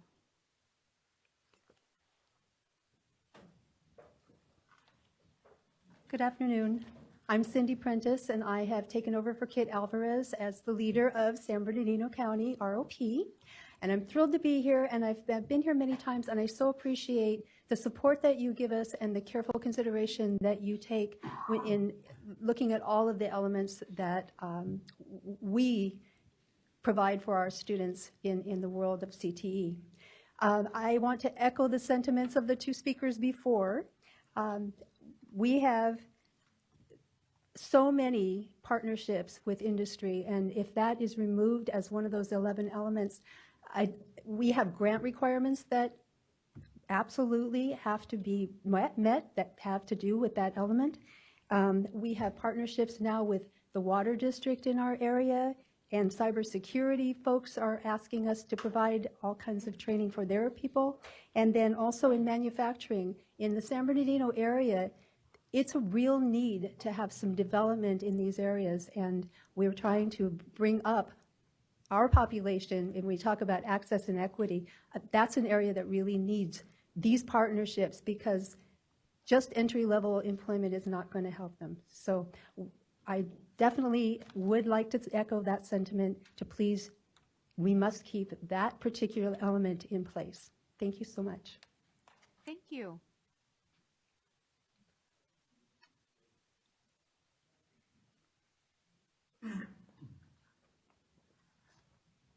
Hi. Hi, good afternoon. My name is Linda Granger. I'm superintendent for Eden Area Regional Occupational Program, representing San Leandro, San Lorenzo, Castro Valley, and Hayward Unified School Districts. And in case you haven't heard it enough, I am here to tell you that we need to highlight and explicitly call out our partnership with businesses as an essential element of a quality college and career pathway program. If we do not do this, we will lose those partnerships. We have developed over the past 4 years with the California Career Pathways Trust Grant and our CTE Incentive Grant Program formal relationships with businesses. We have over 1,200 business partners that work with our programs and our students. And if we don't continue to emphasize that as important, they will leave us. So please include that into the elements. Thank you. Thank you very much. Hi. How you doing? Good afternoon. My name is Mark McLaughlin, and I'm with Don Isabel from Santa Ana. I'm a board member of the Santa Ana Chamber of Commerce. I'm also a president of a nonprofit called High School Inc., which supports Valley High School on career and college readiness. And I'm also part of the Santa Ana College Foundation, vice president of that foundation, which has been involved with also putting together pathways and everything else with respect to what we're doing between high school K through 12 and Santa Ana College. last but not least, I was a trustee for Rancho Santiago Community College, which is Santa Ana College, and Santiago Canyon College back several years ago. Finally, my paying job is I'm chair of the Planning Commission in Santa Ana, so I get $47.92 a meeting. But it's good money. But I will say that really we can't continue to we can't ignore industry, and we have to be working with our industry partners. And I know, Patricia, you were pretty much focusing on teachers, but in this list, I'm going to say there's one industry partner, Gallo Wine. Now, I understand agriculture is big in California, but it's not the only thing in California. And I know that you could identify winemaking as a science. I usually just drink it, but that's okay. At the end of the day, we're missing a lot of industry in California. When we developed High School Inc. 10 years ago, we sat down with Orange County Business Council and we said, what are the industries that are evolving in Orange County? And we were given 6: culinary and hospitality, healthcare, automotive and logistics services, new media, global business, and engineering. And if you look at that and you take the first letter of every title, it says change. And so what we were trying to do is bring change into Valley High School through career tech and through college and career readiness. And I think we've missed that shot by taking out of this program for next year. We've missed that shot of doing it because we've eliminated industry partners. We've eliminated the necessity to work with those partners, and I think that's the wrong direction we have to be going in. We need to go into the direction of having more interface with industry than less, because if you look at the outlook, there's going to be hundreds and thousands of jobs that are going to be created in the next 4 or 5 years. Half of them haven't been defined. The only way you can get there is to work with your business partner to define what the needs are. I worked for Xerox when I first started from college as an engineer, and we thought we knew exactly what people wanted when it came to a copier. And we realized when we started to lose business, we were not working with the customer requirements. Industry is the customer for education, and we have to continue to make sure that we have that partnership and we're working together, because without it, it's going to be what it is today. And 40% of our students that graduate from college, they're out there, but they don't have jobs. Career tech gives the ability for those students to not only get the career, but they also have the ability to go on to college or go on to certification programs. What's going to get them jobs? And that's what we have to do. And this is a great opportunity, and Career Tech is a wonderful mechanism for doing that. We just have to continue to get the partnerships and grow the partnerships, not ignore the partnerships. Thank you. Thank you very much.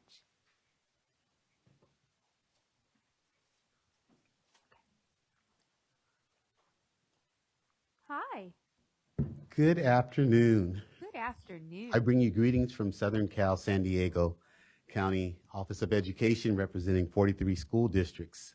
And I am the Senior Director of the College and Career Readiness Division in our Innovation Office.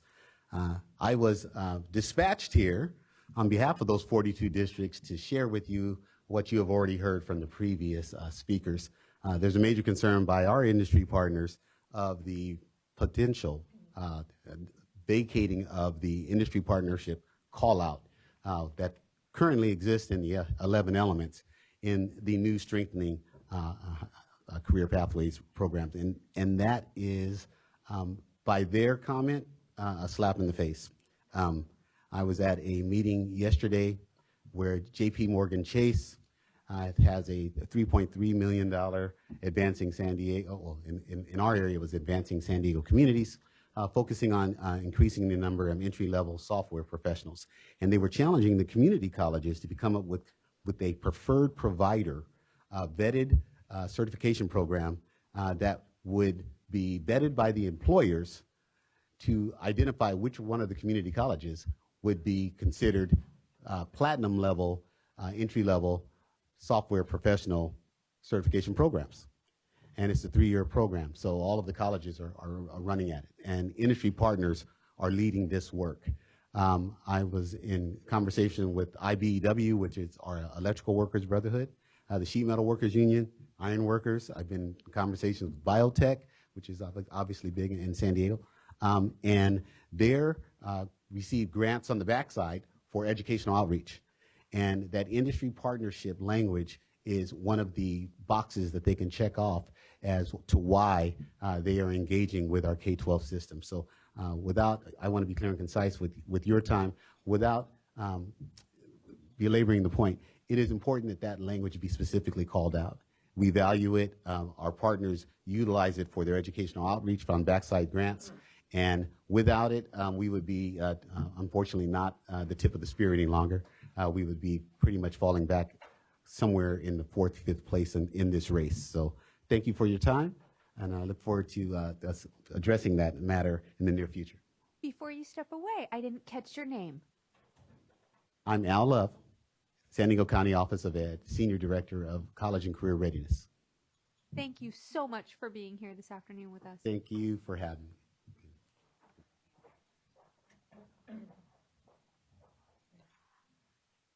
Okay, Vice Chair Sun. Just a comment on the comments. Thank you all for coming all the way up here and making your comments. I completely agree with you and hear your concerns around that. I just wanted those concerns to address those concerns that there was not any intentionality at all to leave out industry partners in our development of our principles. What we actually had and tried to do is actually deepen those. And so if you were to do a reading of these, you'll see that we talk about the and also just to also provide some context, the difference between the previous elements that had been outlined versus these 11 elements was more to incentivize behaviors, not just, oh, we got a little partnership and check off, but that these partnerships were much deeper than what there might have been in the past. So K, sustained investments and funding through mutual agreements, specifically outlines agreements that of alliances along industry sector strategies with a focus on emergency high skill, high wage, and high demand occupations, and calls out industry, workforce, chambers of commerce to be involved in those partnerships. And the same thing is embedded in the curriculum instruction, that it's not just you have a partner, but that your partner works with you on that curriculum. So we are absolutely open to any specific suggestions to highlight industry partnerships more in our current principles. We're always on this continuous improvement. So really would be happy for any specific suggestions along that to pass along to staff or any of the members here, and we can definitely take a look at that. And as we're also looking at development of the Perkins plan and all that, we'll definitely make sure that those partnerships are included and highlighted in our work moving forward. Member Rucker. And I also want to thank the stakeholders who I know traveled a great distance to come here to talk with us today. A lot of times at our board meetings, we have very strict rules for our public comment, that the members of the public who come to speak have a minute to speak. And they often express frustration about that 1 minute, but they get a lot of very important content in their comments in that 1 minute. So I'm very glad that today you all felt compelled to constrain yourself to try to be brief. But I appreciate not only the comments that you made, but also the fact that the things that you said really is proof positive and a very clear example of why there's an importance to have a diversity of voices in the room, because the diversity of those voices tells us that people see things differently. As you heard, our intent was to say, we assume that when you implement a high-quality career technical education program, you have all of these partners in the room. Our 11 principles are supposed to build out what the dynamics, the outcomes for the performance of that partnership should be. So what we clearly did not do was clearly state in enumerating those principles who is involved in implementing and making those principles live as a reality in the program. So I appreciate that you said, okay, you did something nice and you made the attempt to upgrade. You created this banquet and you invited everybody. Here's what you forgot to do. In my family, when we have dinner, we forget to put the rolls in the oven right before it's time to serve. So I understand you all are saying, we have set a table. Here's something you forgot to do. And I'm so glad you came and said that, and you took your time to lay that out. And to the point from my friend who talked about my concern on diversity, I agree with you. Diversity is not just about who the stakeholder organizations are. We have taken the time over the past 12 to 16 years to really refine how we as a statewide policy look at our industry sectors. And under a previous governor, we created these 16 industry sectors. It is probably a good idea to make sure that stakeholder group has a diversity of industry sectors being reflected and giving feedback as well, because that probably isn't possible going forward at this point. What you also reminded me of is to make a request, not only to the state board staff and the Department of Ed staff, but also to the community college staff, that when we start looking at ways to talk to stakeholders, that we consider the diversity of the industry sectors that we need to go and talk to as well. So you have no idea the impact of your trip up here today to talk to us, because it has broadened my thinking about what else we need to be concerned with and think about. So I really appreciate it. And I'll echo the gratitude for placing yourselves before us in public commentary on that agenda item. And I'd also ask, please go back to your faculty, your students, your parents, and ask them to review the draft document that's promulgated and to provide feedback. You heard from all of us here that we really want to get the message out, and you're coming here to bring back messaging. Please bring as much as you possibly can so that our CTE state plan represents all the constituents that the narrative says are represented. Thank you. With that, we will move to our third agenda item, the California Perkins Joint Special Populations Advisory Committee. It empowers educators with equity and access to resources that address barriers for career technical education students from special populations and students seeking training in non-traditional by gender career fields. So I'd like to welcome Alyssa Bear-Casillas, consultant for the Special Populations Collaborative, and Tanette Salter, equity analyst for the Joint Special Populations Advisory Committee, who will share with us what supports JSPAC offers for special populations. And I don't know if you were here when I made the comment earlier today, I'm okay with cradle to grave. I happen to be a female in mortuary science, which is a traditional, very male-dominated field. So welcome. Thank you. Thank you so much. And I'm Tanette Salter, and I am the equity analyst for the California Joint Special Populations Advisory Committee, which is JSPAC, the acronym for JSPAC. Before we get started, I just wanted to know, how do you pronounce this advisory committee, California Workforce? We just say the whole thing. Yeah. Or we say the advisory committee. Okay. Thank you. So before we get started, one of the things we do promote equity and access in the sense of for practitioners like yourself up here and back behind me. But a question I wanted to pose with the audience and also with you is, what is effective professional learning to you? Ooh, did we get to answer that? Did you? Yeah. Yeah. I like this. Just one statement, one statement from each of you. Competency to practice at an entry level without hurting others. Fantastic. Your turn, Mr. Rawlings.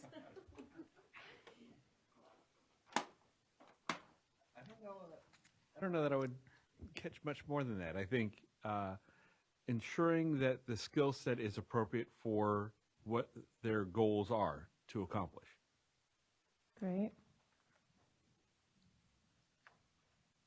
Self-directed enhancement of one's goals.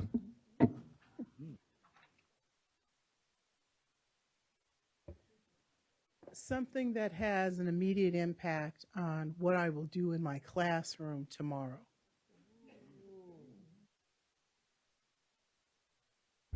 think for me, I would say something that has a direct goal. They set their goal and they're able to meet their goal through the professional development. Great. Thank you for that. So research says that effective professional development actually is content focused, as well as support collaboration, embedded practice.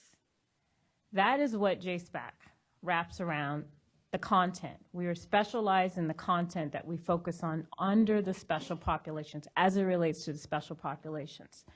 So my colleague who's here with me, we are funded through Perkins, 2 leadership title grants that are funded through Perkins that focuses on special populations. It's been around 30 years. 30 plus years, the JSPAC, been providing very specific content. How do we do that? We do that through an annual conference, an equity conference that happens usually in November or December roughly. This year it's in December. We host webinars that are 1 hour. Our website, webinars that are very, very content focused, specialized in implicit bias, equity literacy, DACA, formerly incarcerated, that I like to refer as second chances, because formerly incarcerated doesn't encompass students that are under the age of 18 that are part of that juvenile aspect. So I'm going to say second chances for me because that encompasses all of them. Even though we are defined by special populations, JSPAC also focuses on underdeserved, underrepresented, any type of content under an untapped population we look at and we bring that forth to the state of California. We do that by attending NAEP, which is a National Alliance Partnership Equity that we are affiliated member, and there's a couple of people from Chancellor's Office. Carolyn Zachary is the past president of NAEP. But Alyssa and I, we attend this conference on a national level with an equity lens on what are we going to bring back to the state of California in terms of content-wise to present at our conference. What will the webinars look like for 2020 or 2021? This past year, we focused on what does your equity framework look like for 2021? That was our webinar. This year, we presented on a national level in the area of veterans because we know that that's a particular population, as far as we know, that is under Perkins, but not really defined as veterans. It's defined as youth and military. We also know that disproportionately impact, as far as the community college is looking at data, doesn't really zone in on veterans, but we zoned in on female veterans because their behavior is different than male veterans. So we decided to look at that from a data perspective. How do we look at that from a data perspective and bring that nationally at NAEP to inform that maybe we should be looking at, when we're looking at veterans now, we should also be looking at the same time at the behaviors of female veterans and getting a jump start on what are the type of needs that they need to complete, because they also, some data points on female veterans, specifically women of color. Women of color are, the data on them completing community college we could not find. There wasn't any data that existed. I can let my colleague speak on that because she was the one that did the data analysis on a national level as well as a California level on pulling data on completion, transfer, job related. And we did, quite frankly, we didn't have it. So in a nutshell, what does JSPAC do? We try to think forward thinking. Not just what exactly. Half of the content that's on our website is from 5 years ago, and I'll be honest with you, the resources-wise, as we link. It's from 5 years ago that is relevant today. So we are now looking at how do we bring resources to our website? How do we design our professional learning for practitioners like yourself for not just now, but 10 years down the road, as you were talking about the CTE State Perkins plan? Because capacity building really starts with the practitioner in order for the student to reach their maximum capacity. I'm going to let my colleague talk a little bit more about our NAEP affiliate association, as well as how we use NAEP to bring back to the state of California. Thank you for your time. My name is Alyssa Barcasillas. I am what I'd like to say her sister Grant and her sister in practice. I work with Tanette on these equity webinars, her annual conference, bringing content specific to special populations to share with practitioners through the webinars, through her website, a variety of avenues. I wanted to talk to you specifically about our affiliation with NAEP. It's the National Alliance for Partnerships and Equity. This is a main component of our work and what guides our work in special populations. The grant itself pays for our state dues. So the state of California is a part of NAEP. We actually have state membership on the executive committee and the foundation board from the chancellor's office and the Department of Education, as Tanette said, Carolyn Zachary, Mary Weiberg, and Judith D'Amico. NAEP has been instrumental in ensuring special populations. The definitions, some specific definitions were included in Perkins V. And we also follow the NAEP educational model. And if you haven't had a chance to check out the NAEP educational model, I would highly encourage you to visit their website at naep.org. It is the foundation for how we approach working specifically with practitioners who work with special populations. And that specifically is how do we, for example, take the cultural stereotypes, the implicit bias, the micro-messaging, not to go through the whole wheel, but, you know, how does all of that inform how we work with our students in terms of removing barriers, providing equitable access to special populations? We also have the opportunity to participate in focus groups that influence future equity summits, which is something that NAEP has every single year in Arlington, Virginia. And to go back a little bit, if you don't know what NAEP is, and I apologize, it's a consortium of national, state, and local organizations. So it's a variety of constituents and stakeholders. And what NAEP specifically does is it focuses on professional development, technical assistance, research and evaluation, and advocacy. And so NAEP is essential to who JSPAC and the collaborative are in terms of this leadership grant and what it is that we do specifically. So in terms of going back to effective professional learning for practitioners, JSPAC, in designing the content and the framework and the format, we look at how do we integrate culture of responsiveness, equity, and diversity? And how do we do that at the same time by broadening the movement in secondary and post-secondary? So to go back, I assumed that you got the white paper, so I didn't go in terms of what exactly JSPAC does, but we are made up of 25 representatives across the state that represent regions, specific regions, and that's K through 14, as well as we have a private and public sector that are advisory committee. We are a voting board, and so not only do we design this content, we also vote on what that content is going to look like. So when we think of that broader movement in secondary and post-secondary, and we all know that a big part of being cohesive, and as Ortiz mentioned on equity and access, that's also a part of equity as well. So we look at our professional learning not just at the student aspect, we also look at it from the standpoint of practitioners and how the practitioners access the professional learning, which provides a deeper attention and training for practitioners to address disparities or gaps related to special populations.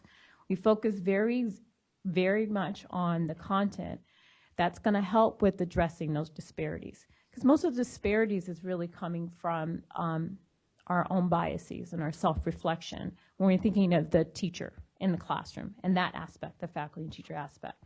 And we deliver these webinars, we deliver in modes of annual conferences, our online webinars, and most recently, coming soon, that we were talking about is providing those spaces for, I think someone mentioned that earlier, that for practitioners to be able to have that space to do reflection online.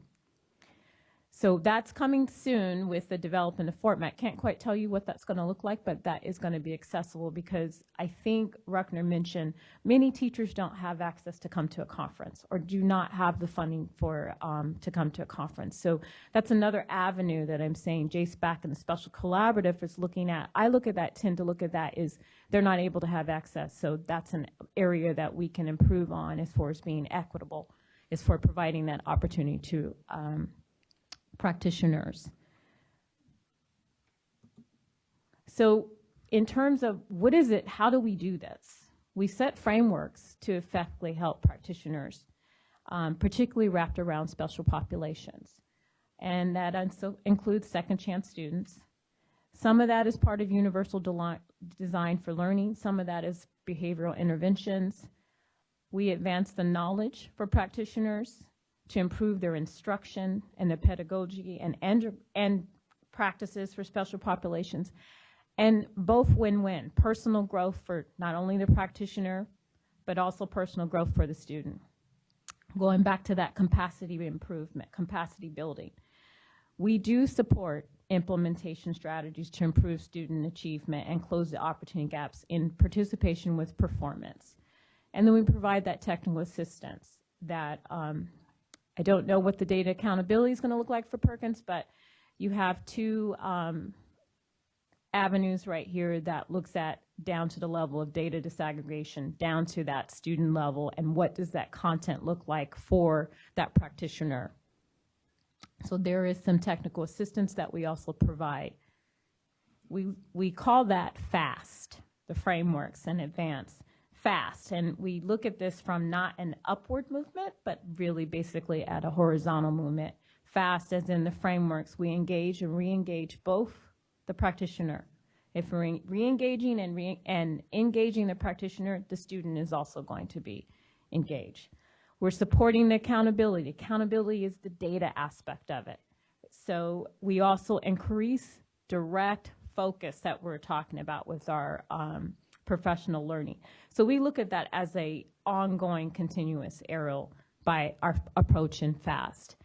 This pretty much sums up what we were going to offer today as far as our services, but questions that you have for us, we're open. Okay. We'll start with Member Rawlings. I'd just say this is absolutely fabulous. It's something I wasn't really front of my mind. I'd heard of NAEP, but I hadn't known that we had JSPAC and a few of the other resources so immediately available. So I'd like maybe offline to connect with you and find out how can we work to make sure that your resources are being utilized effectively out in the field, and what can we do maybe to help you do that? Thank you. My first response, and I know that my colleague and I'd like to process that and come back to you so that we can give you an effective answer on that. But one of my first responses and a challenge with JSPAC, and I think she'll agree with that, is that the fact that we've been around for 30 years, right? Part of it is, to me, is just like kind of how we're talking about special populations, right? It's kind of like that stepchild, and no offense, but that's like, it's over there. It's there. So data-wise, I can tell you this, as far as the audience that attends our conferences and our webinars, and over the years, we definitely have increased. We've got some friction. So we started out, I took over, I think maybe 4 years ago, and we started out at probably like a 300 audience with webinars and that aspect. We're at 712 now, which is a step. It's not large, but it's a great step. But oftentimes when I was looking at doing my report, our audience is mainly CTE practitioners. Counselors, we struggle. Counselors should be accessing this information. They're a critical element of that direct focus with the student. It's a challenge, and maybe because the time, or the access, or the money, or the funding. I don't know. I'm just throwing out there the reason why. That's a challenge. It's a challenge in a sense of just wrapping your head around the fact that this is also equity. You know, it's not just the student. This is also equity. And so I think that that disconnect from what equity is all around and being equity center focused. That's why I say that we are very equity focused. Doesn't mean that we meet all of the needs all the time, but it's in our mind. It's in our head. So those are some of the biggest challenges. And a lot of times when I like to at our conferences be hands-on. So when I speak with a lot of the attendees, they're like, like last year, my dean just told me to come because it's an equity thing. And so then that ends up being a one-time, right? A one-time. I got it. And I think you mentioned it before. It's not a checkoff like your elements, right? It's not a checkoff. It's a way of life in education. So those are my challenges. She may have added, but I think I speak for both of us on that. And thank you for giving us the kudos.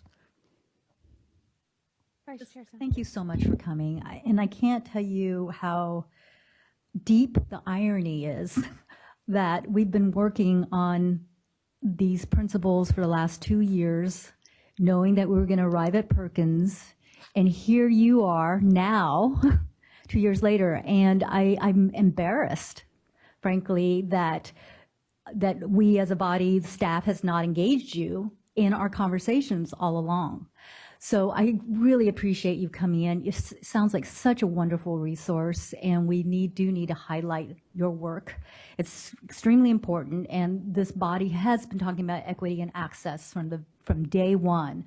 So I think everything you've said has aligned with our thinking. We just didn't know there was somebody who had done so much work already in this area. So thank you again. And my question also to you is, has either one of you been asked to be on a stakeholder panel? I am sitting on the stakeholder. Okay, good. All right. I forgot to raise my hand when you said it. Is anybody here? And like, well, this is my first time looking at this state plan, but and I'm excited to go back and read it. I know you guys are going to make some changes, but I've already seen some errors in the special population definition.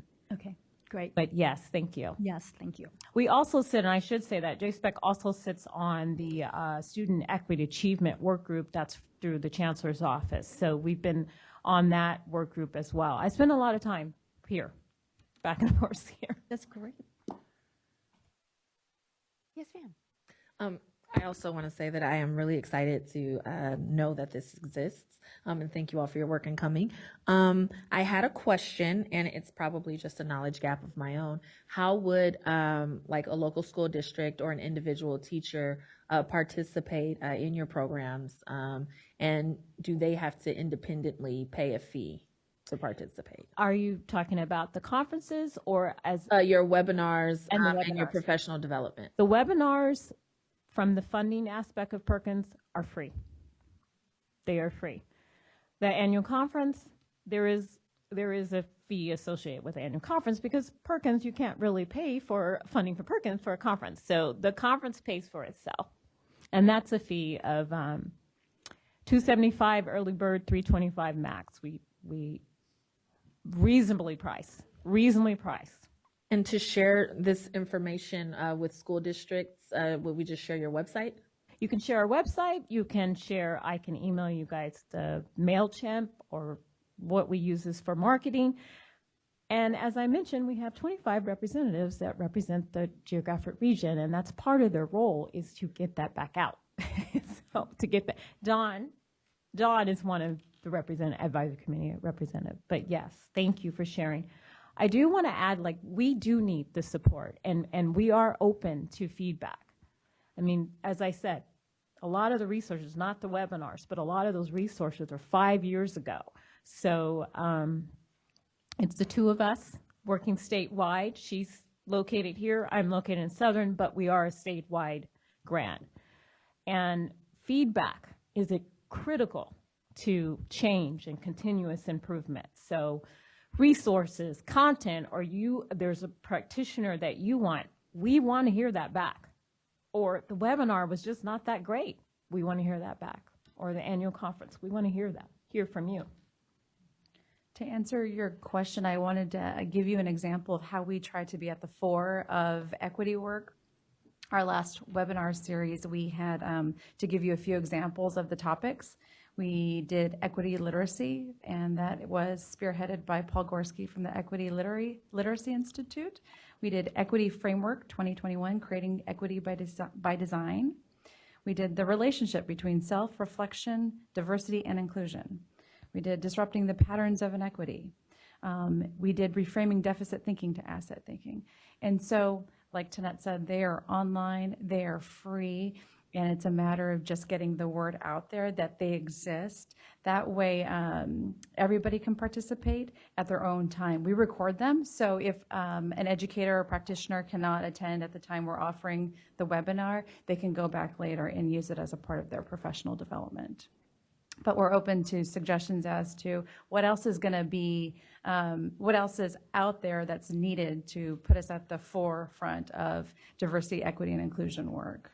And I will add that JSPEC tries to not do what already is existing, because that's really, that isn't, I look at that as there's some great conferences out there, and there's great education conferences that are providing that programmatic guidance. But what can we bring to educators, like she said, forefront? So for 2021, we're looking at specifics and diving deeper into equity as it relates to the special populations. We'll probably focus a little more on immigrants. We'll probably focus on counseling, on the counseling lens from that standpoint, as well as the gender pronouns, because that's there but not being discussed and not being trained, and educators, including myself, aren't being trained on that aspect. So going back to NAEP, how do we use this? Equity literacy, Paul Gorski, it was from 2 years ago. I got to see him and present, and then I said to her, you have to go in and you've got to check him out. You got to follow him and see what he's about. He comes at it from a racial equity standpoint. So we brought him to California, and he's coming back actually for our webinars for 2021. And Maureen? Yeah. So I just wanted to interject. So you've all met me before, so I'm Dr. Maureen White. I'm in the workforce division at the community colleges. I oversee these two grants, and I've had the privilege of overseeing them for 5 years, just 4 or 5 years.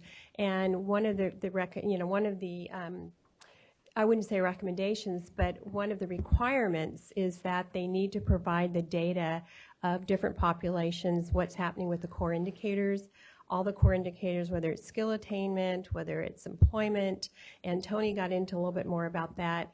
And so those are their final reports, and those are available, of course. And I don't know if both of you are going to get into the white paper, which is actually pink. It's been color-coded pink. Thank you, Lisa. Is that our Deputy Chancellor, Dr. Daisy Gonzalez, asked myself and Dr. Jeff Mrizak if we would meet with her to find out. She's looking very closely at what's happening with equity in our system, in the community college system, and seeing how that can be better aligned. And so I asked Alyssa and Tony, and I don't know who else contributed, maybe Sally and Anita Wright, who's one that was a retired grant writer, and had them put together a white paper. And so this is really the summary of where they've been the last 30 years, and I just think it's pretty exciting. And then with this state plan, this is one of the reasons Tony is a stakeholder, is because the voice is really important. And we did do special pops on August 13th, and we have plenty of notes of those 4 questions that were put together by WestEd and the CD's colleagues, and getting that feedback. There are about 5 pages of how I was co-facilitating those. We had 4 rounds of special pops, and so that means all the stakeholders were sitting in on that.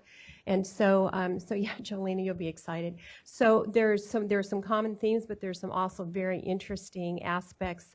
And Russ has already mentioned that this has not been incorporated into the plan yet. So there's a lot of information there. So I just want to thank these 2 colleagues for all the work they've been doing. I'm really proud of them. Thank you. Thank you, everyone. Any other questions? Member Rawlings? I just wanted to ask, how involved, if at all, were you in the Chancellor's Office equity work that we've done recently with Daisy Gonzalez chairing that equity task force? Because although this is kind of Perkins and workforce related, there's so much of this that we need to take and expand out, not just with our faculty that are in Perkins related training and instruction, but throughout the community college system, but particularly as we talk about how do we move the needle on equity within the system. And this sounds like it's a great foundation that we can learn from as we inform our work moving forward in a much broader scope. Well, JSPAC has just been asked to be at the table for on particular events as far as like the Student Equity Achievement Work Group, and then being a part of this, the CTE State Perkins Plan. I don't have an answer for you, but what I will say to you, looking forward, vision-wise, that is how I see it. I see that we need to, even though we're funded through Perkins, I don't look at my equity lens as not just Perkins. So mandated-wise, yes, but work-related and resources and how we design our content, we haven't even touched on systems, right? We haven't even, I'm just letting you know that this crew, we haven't even touched on the system inequities and training on that aspect.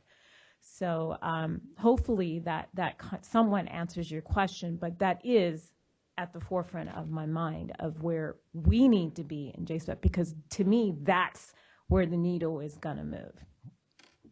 Thank you. Member Rucker. Well, first of all, I do want to thank you for the presentation you came here and made today. And all of the time I have been doing policy work, and I spent a lot of time working on Perkins issues on career technical education policy with our standing committees. I have to tell you, I have never, ever known that you exist. So to hear this today, I'm very excited to see. So I do have two questions, and in asking these two questions, I'm pretty certain that your answers are probably going to be, I don't know, and that's probably a good answer to give. My first question concerns the building out on data concerning equity. What would be the data points or the kind of data that would have to be collected in these plans to actually to actually figure out how to address equity in the state plan? I think it's a great question, and I had that in my mind too when we were talking about data accountability when I was sitting there. What popped in my mind was I think a lot of the initiatives require data and training on how to look at that data from an equity lens. This is how I'm going to answer it. This is what I was thinking, is critically needed. Because school districts and community colleges that are looking at that data, I don't want to say that, they're looking at that data and disaggregating, but what to do with it. Right? What to do, how to design institutionally. What happens is, many times, is what I see is resources.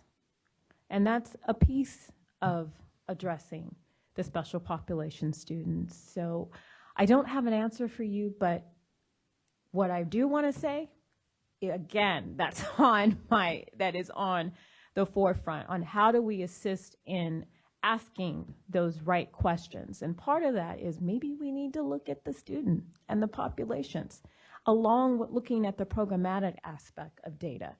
And I really believe that we haven't done that. We don't do it. We don't look at a particular, so I'll describe when we did the looking for data for veterans.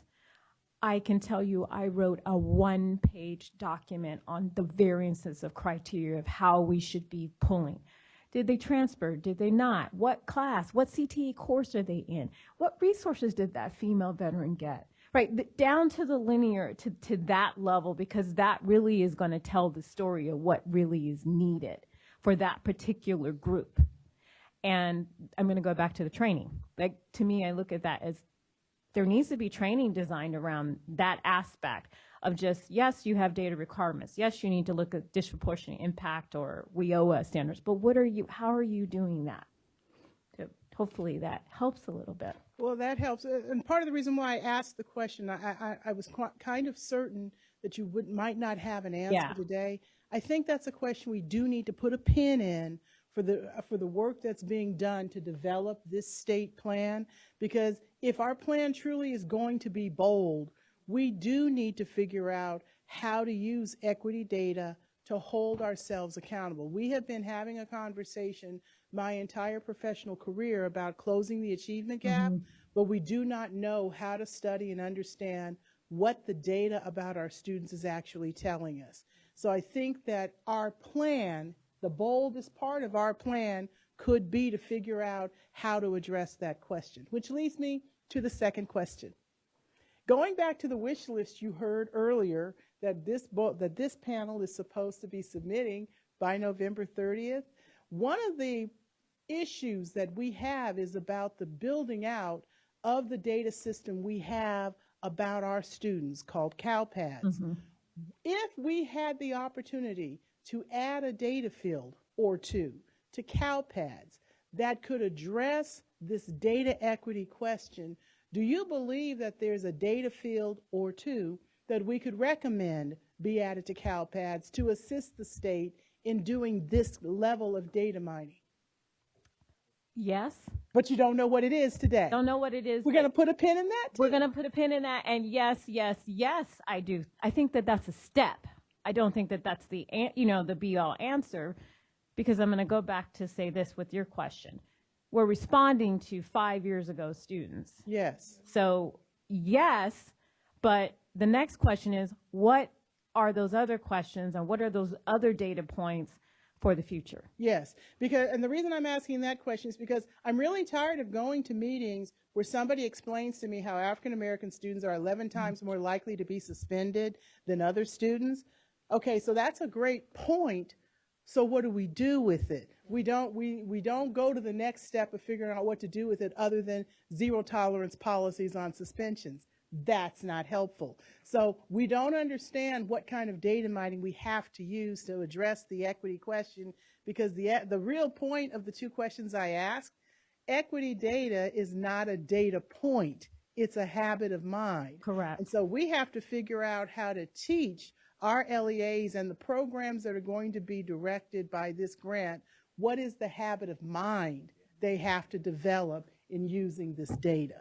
Thank you for pointing that out. And so I'm going to piggyback off of that. That is another reason why professional learning is highly, highly important, because you cannot change a habit of mind. And now I'm going to say my background is an MS in psychology. You can't change that habit of mind if you don't provide that continuous learning and continuous training. So we want to be a part of that. We want to implement that, but cohesively, not separate, as you're mentioning, not separate. I agree with you, absolutely. Just to piggyback a little bit on Member Rucker as well. So we got 3 months. We may not come up with an issue or a solution to a very complicated, multi-layered issue, but we can have a plan on how to do that. And I think in the Perkins, if we don't have a clear solution, I don't think we will, we need to have a plan on how we want to get there, including the use of data, including some of those elements you're talking about with professional learning, et cetera.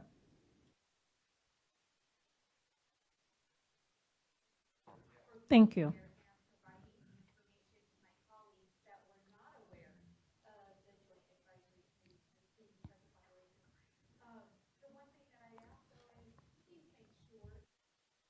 Feedback in our CTE state plan as well, because it's a vital component and you have some resources that we don't, and if we can partner together to make the result as comprehensive as possible so that we can really make a difference with CTE going forward, I'd really appreciate it. Thank you. Thank you for having us. Thank you.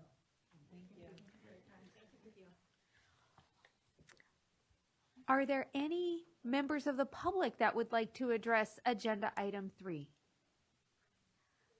Welcome back. Well, did you see my hat change? I did not. Who are you? Again, I'm Don Isbell, Director of Technical Education from Santa Ana Unified, but I also represent Orange County for the K-12 for JSPAC as well.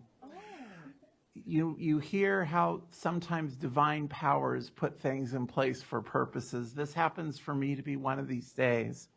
You got to first hear about my daily work and the work. This is my passion project. Having the opportunity, I just finished my freshman year as far as working with the JSPAC organization and working on the Perkins plan. And I, like you, despite my depth of being in the program a long time, did not know hardly about it at all until about 2 years ago. In doing the work that we do, you're absolutely right. Tracking data is going to be critical as we're moving into this next round, as we're looking this next 5 years. The challenge we have here in the state of California is special populations have an immense impact as far as what is going to make up our economy here. If we don't address it, it can pull the state down or it can propel us forward. So we don't have the data yet. So when you don't have data, then you have to rely on the other part, which is the stories. What happens out there? What do we know already? So what can I tell you? Well, I can tell you that Valley High School, which was mentioned earlier, as far as that our local Chamber of Commerce came in. Things you didn't know about Valley. Valley was the lowest performing high school in Orange County. The dropout rate was close to 50% because often, it's Latino students, so that's what happens, right? That's what happens in those populations. Now we have over 90, I think we were 93% graduation rate last year that we had at that high school. What makes a difference? Well, part of what I mentioned earlier as far as you have to look as your business partners. But pieces that make differences for that community. We started one of those change ones you heard about was the culinary program. What you don't know about that culinary program, not only did they build it, we now have over 300 students in the program. You might remember a few years back that President Obama's wife had started on the food program as far as on the healthy lunches. And they created a program called Cooking Up Change. What you probably don't know is that the state of California, out of the last 7 years that that competition was held, won that competition 6 out of 7 times in the last 7 years. The thing that will even be more amazing to you is that 5 of those 6 times it won was Valley High School in Santa Ana. You give kids an opportunity, you provide the resources, they do amazing work. The need to address our special population students, having critical data on these students is imperative as we move forward in our plan. As you guys are pulling your final pieces together over this next month, definitely take a look at the work that JSPAC's been doing. It's going to make a difference for our state of California. Thank you. Thank you. And on a side note, both of my parents are alum of Santa Ana Valley High, and my dad retired after a career in technical education that launched at Santa Ana Valley. So there it is. There it is. Comes full circle. Awesome. Are there any other public comments on agenda item 3 or any other public comments in general to come before the Workforce Advisory Committee? I see none. So therefore, members of the committee, do you have any further comments that you would like to make? Very well then. Looking ahead, I'll now remind the committee members we do have an October meeting that has been scheduled, and I believe we've given staff an awful lot of agenda items to consider, one of which that we would like to spend an inordinate amount of time on would probably be the state plan. The next meeting date that is proposed is Friday, October 11th from 9 to 2. Followed by a Friday, November 8th from 9 to 2 meeting. And then, of course, we'll have a further discussion on proposed meeting dates for 2020. Everyone check their calendar. We're all ready to be back here in October to have a conversation about the state plan. Then I'd like to thank everyone for their attendance today for a most productive meeting. And I believe our time is 2:06, and I will call this meeting adjourned. Thank you all.